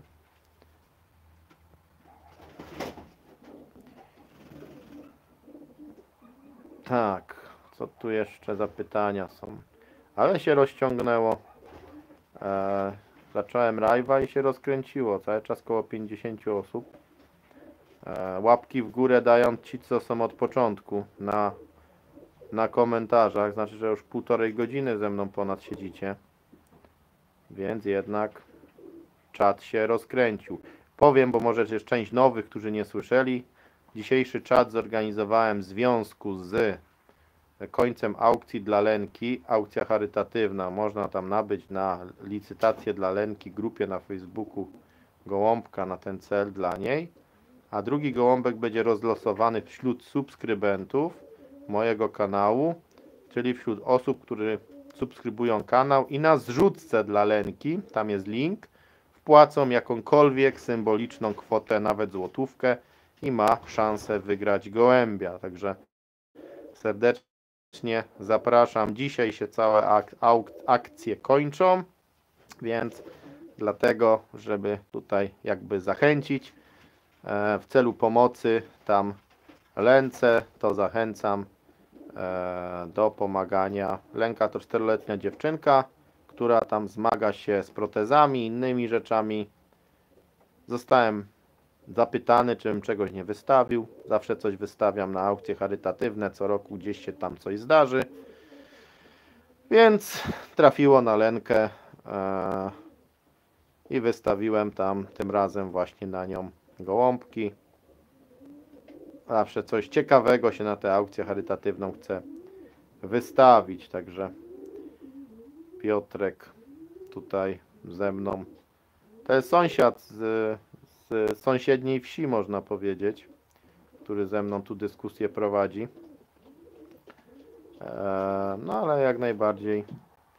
Bardziej chodzi o to, żeby z sobą mądrze podyskutować, bez złości, na każde tematy, bo w dzisiejszej polityce jest tak, że jedni drugim sobie do oczu, gardeł skaczą, by się pozabijali, niezależnie jacy widzowie są z opcji politycznych. No to gdyby to zaraz połowa by albo uciekła, albo druga połowa uciekła. Niestety tak to jest, że jakaś nienawiść jest straszna, zrobiona, a powinniśmy się szanować, niezależnie z jakiej opcji politycznej ktoś jest. Każdy ma prawo w coś wierzyć i raczej się przekonywać, a nie kłócić. Także tutaj Sportingowi odpowiedziałem, czy z 2-3 dobrych hodowli, no tu o finanse też chodzi, gdzie kupić gołębie. Na pewno jak zaufanych hodowców masz 2-3 dobre okoliczne, zaufane, które ci wiedzą, pomogą, no to po co wywalić na zagraniczne? Chociaż jedni pojechali na... Znam wiele tych, że się zawiedli na kupowaniu i pojechali na zagraniczne hodowle i dopiero tam kupili gołębie też. Jaki poziom jest w tych hodowlach? 2-3 okoliczne, no po to, żeby to skrzyżować. Wiadomo, jak pomoc uzyskasz, każdy tak zaczyna od okolicznych, a potem próbuje coś kupić ekstra, nie? Żeby mieć mocniejsze, lepsze od innych. Bardziej chodzi o to, na jakich ludzi się trafi. Martw mnie, widzisz, historycy. No i są jeszcze jakieś pytania? Trzeba by kończyć, bo tu w tym gołębniku za ciepło nie ma. Parę osób też widzę uciekło. Chyba tematy się może ilość ludzi spada w momencie, gdy transmisja się rwie. Moje gołąbki, ja zrobiłem światło, żeby było widać normalnie, raczej w nocy już daję im spokój, niech śpią. Na razie może odnośnie parowania jakby tutaj żadnych sztucznych świateł nie robię gołębiom. Raczej zależy mi, żeby w spokoju sobie doczekały do naturalnego czasu, kiedy w marcu, jak one już chodzą na ogonach, to pokazują, kiedy chcą być parowane. Więc tutaj odnośnie technik parowania, to tak powiem, też tam filmik o tym dodatkowy rzucę na kanał, ale tutaj zrobię spoiler, że żadnych doświetlań, różnych rzeczy dziwnych nie robię. Co najwyżej, jak siedzę w gołębniku, to jak teraz, czy je łapię, to wtedy mają światło, więc przesiadywanie moje w gołębniku powoduje, że jaki uczy Pan przedmiot w szkole? Matematyki uczę, informatyki, uczę szachów, jestem wychowawcą, oligofrenapedagogiem. Co tam jeszcze? Czekaj, bo nie wiem, czy to wszystko powymieniałem, co robię. No, tak mniej więcej z grubsza, z grubsza wszystko, czym się zajmuję. Więc, ale lepiej tematu pracy nie poruszać, bo to jest temat drażliwy.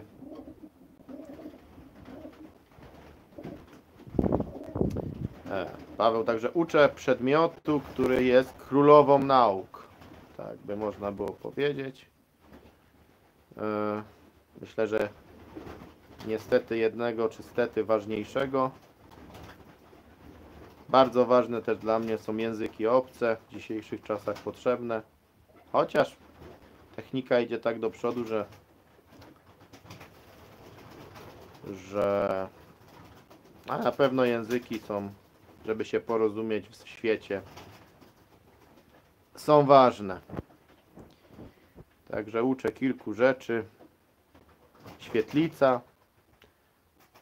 Idzie się tam, gdzie się jest potrzebnym i gdzie są braki kadrowe, bo nie ma kogo obstawić. Także każde stanowisko obgarniane.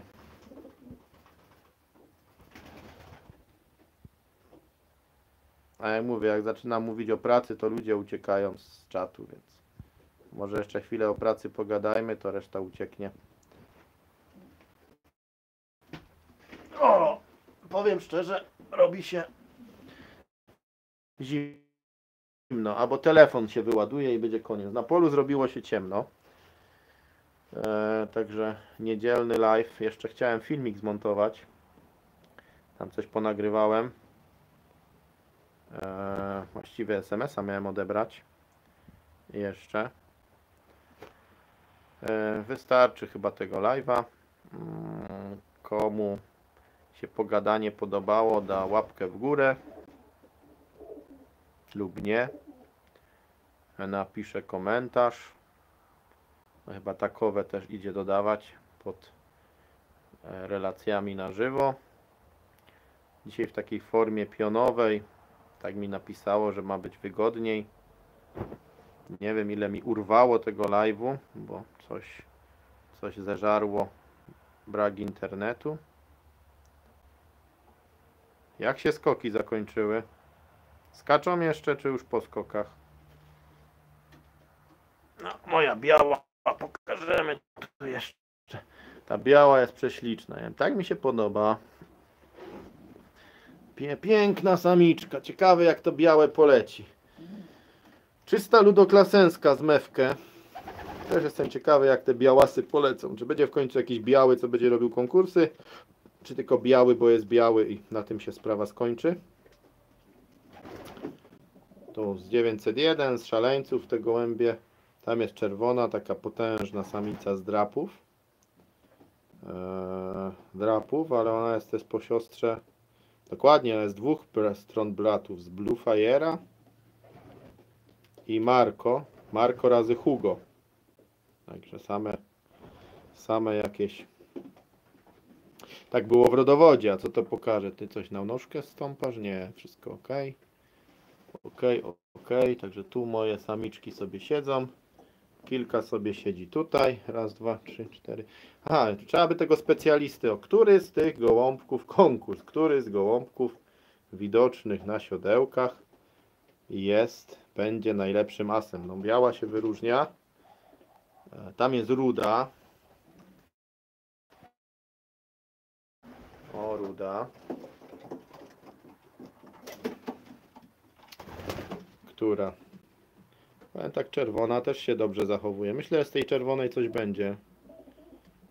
Taka potężna samica, często właśnie mocne samice samcowate, takie potężne fizycznie. Dobrze lecą wbrew pozorom. Jedzonko macie. Co, wody wam brakło? Nie, wody wam nie brakło. Troszkę, no nie wiem czemu ona tak grucha. Wolałbym, żeby to była samica, a nie samiec. No trochę mi tam, ale to samiczka chyba się tak zachowuje. Tak mi się wydaje, że się nie mylę, ale potężna samica, naprawdę. Do końca jeszcze nie jestem pewien, czy to jest samica. Ja mam taką nadzieję, że to jest samica. O, moja ruda. Ale uciekła. Tam jest płowa. Ta będzie super też samiczka. Tu jest córka Van Luna. Jej córka jako roczna zrobiła 9 konkursów u kolegi. Podarowałem koledze jej córkę. Zrobiła 9 konkursów. Podarowałem koledze córkę tej, czy syna ma po niej. Na 6 lotów 6 konkursów, a w lotach młodych był 3 razy u niego w trójce. Czołowo siadał, naprawdę kapitalnie. Najgorszy roczniak chyba w ogóle ma 6 konkursów, które ma z mojej hodowli. 4 młódki miał, 4 mu się obstały. A 2 lata temu, co rocznymi leciał w tym roku, no mówię, 9 konkursów, roczny 6, 7. Super mu szły, a w tym roku miał 11 młódków. Dał na 7 lotów. Zresztą po tej chyba jednej ode mnie uchował u siebie skaczą, internet, skaczą jeszcze. Internet po tej jednej uchował, to mu zrobiła też roczna młoda 7 konkursów. Na 7 lotów dał młodych i z 7 konkursami to już potomek po moim gołąbku. W tym roku miał 11 młodych.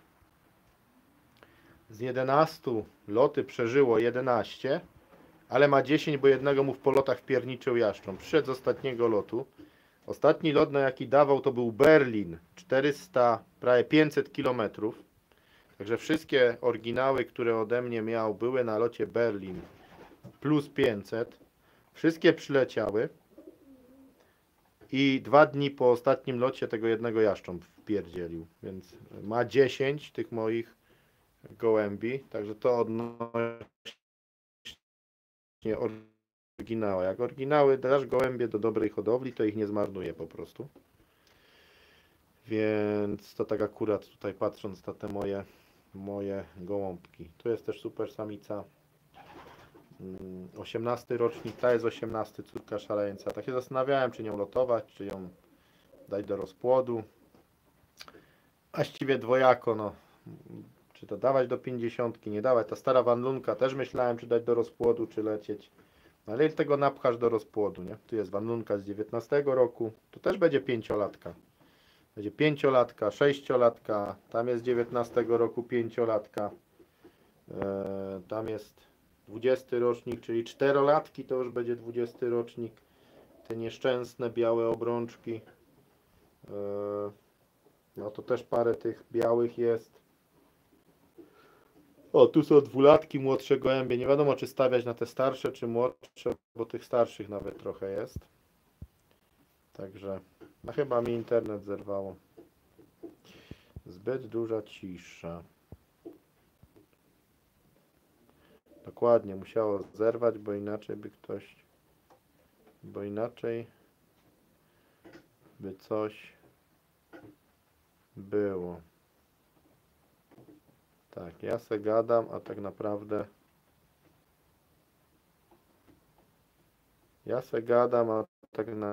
naprawdę to nie dociera do ludzi.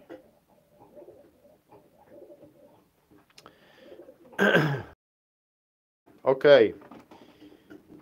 Chyba w tej części to internet się urywa.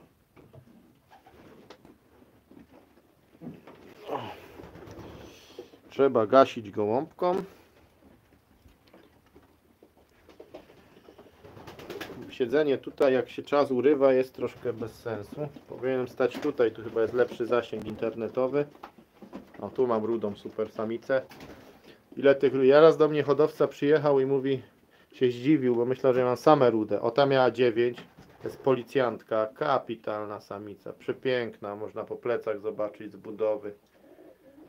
Elegancka jest. Tu jest ruda. Jeden kolega kiedyś myślał, że ja mam same rudy na gołębniku. To też jest ruda na górze. Połowa ruda, ale nie widać na filmie, bo jest takie słabe światło. Że mam same rude. Tu zresztą też jest ruda. O, może będzie widać z boku. Wygląda jak siwka pewnie dla was, a to jest ruda. I niżej też jest ruda. O. Ale ktoś myślał, że to akurat 3 rude tu się ustawiły. Ktoś myślał, że mam same rude. To oczywiście nie jest prawdą, bo większość to są siwki nakrapiane. I są nakrapiane siostrzyczki rudych, niebieskie siostrzyczki rudych. A tu akurat są 4 rude w tym przedziale samiczki. Z nadziejami. 4? Jest tu jeszcze jakaś? Jeszcze 5 chyba na dole siedzi, bo córka szaleńca jeszcze jest ruda, a jej siostra siwka.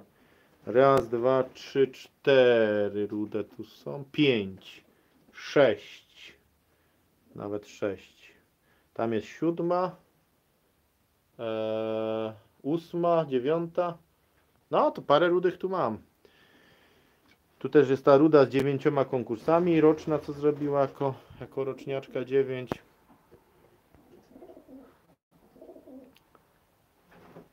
Także nadzieję na przyszłość. A to jest policjantka.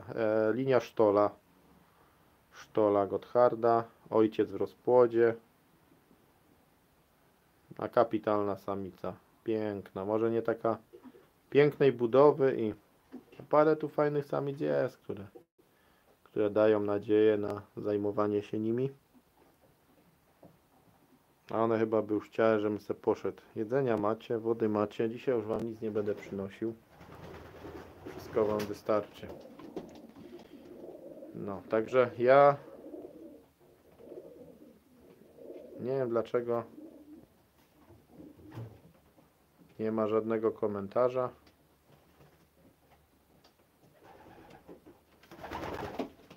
Nie ma możliwości sprawdzić, czy to działa. Problem internetu jest, no problem z internetem i tyle, nic nie zrobisz. Nic nie zrobisz, internet jest jaki jest. Dokładnie.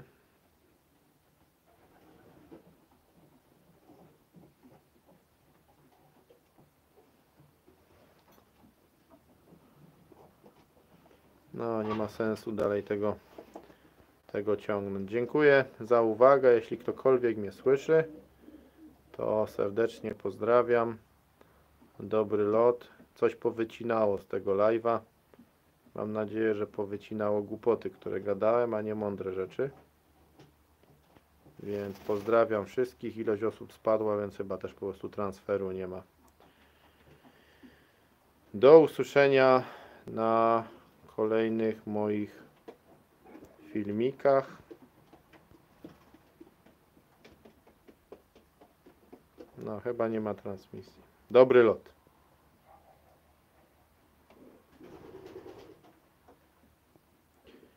Jak się kończy transmisję? Co to za dziwny przycisk?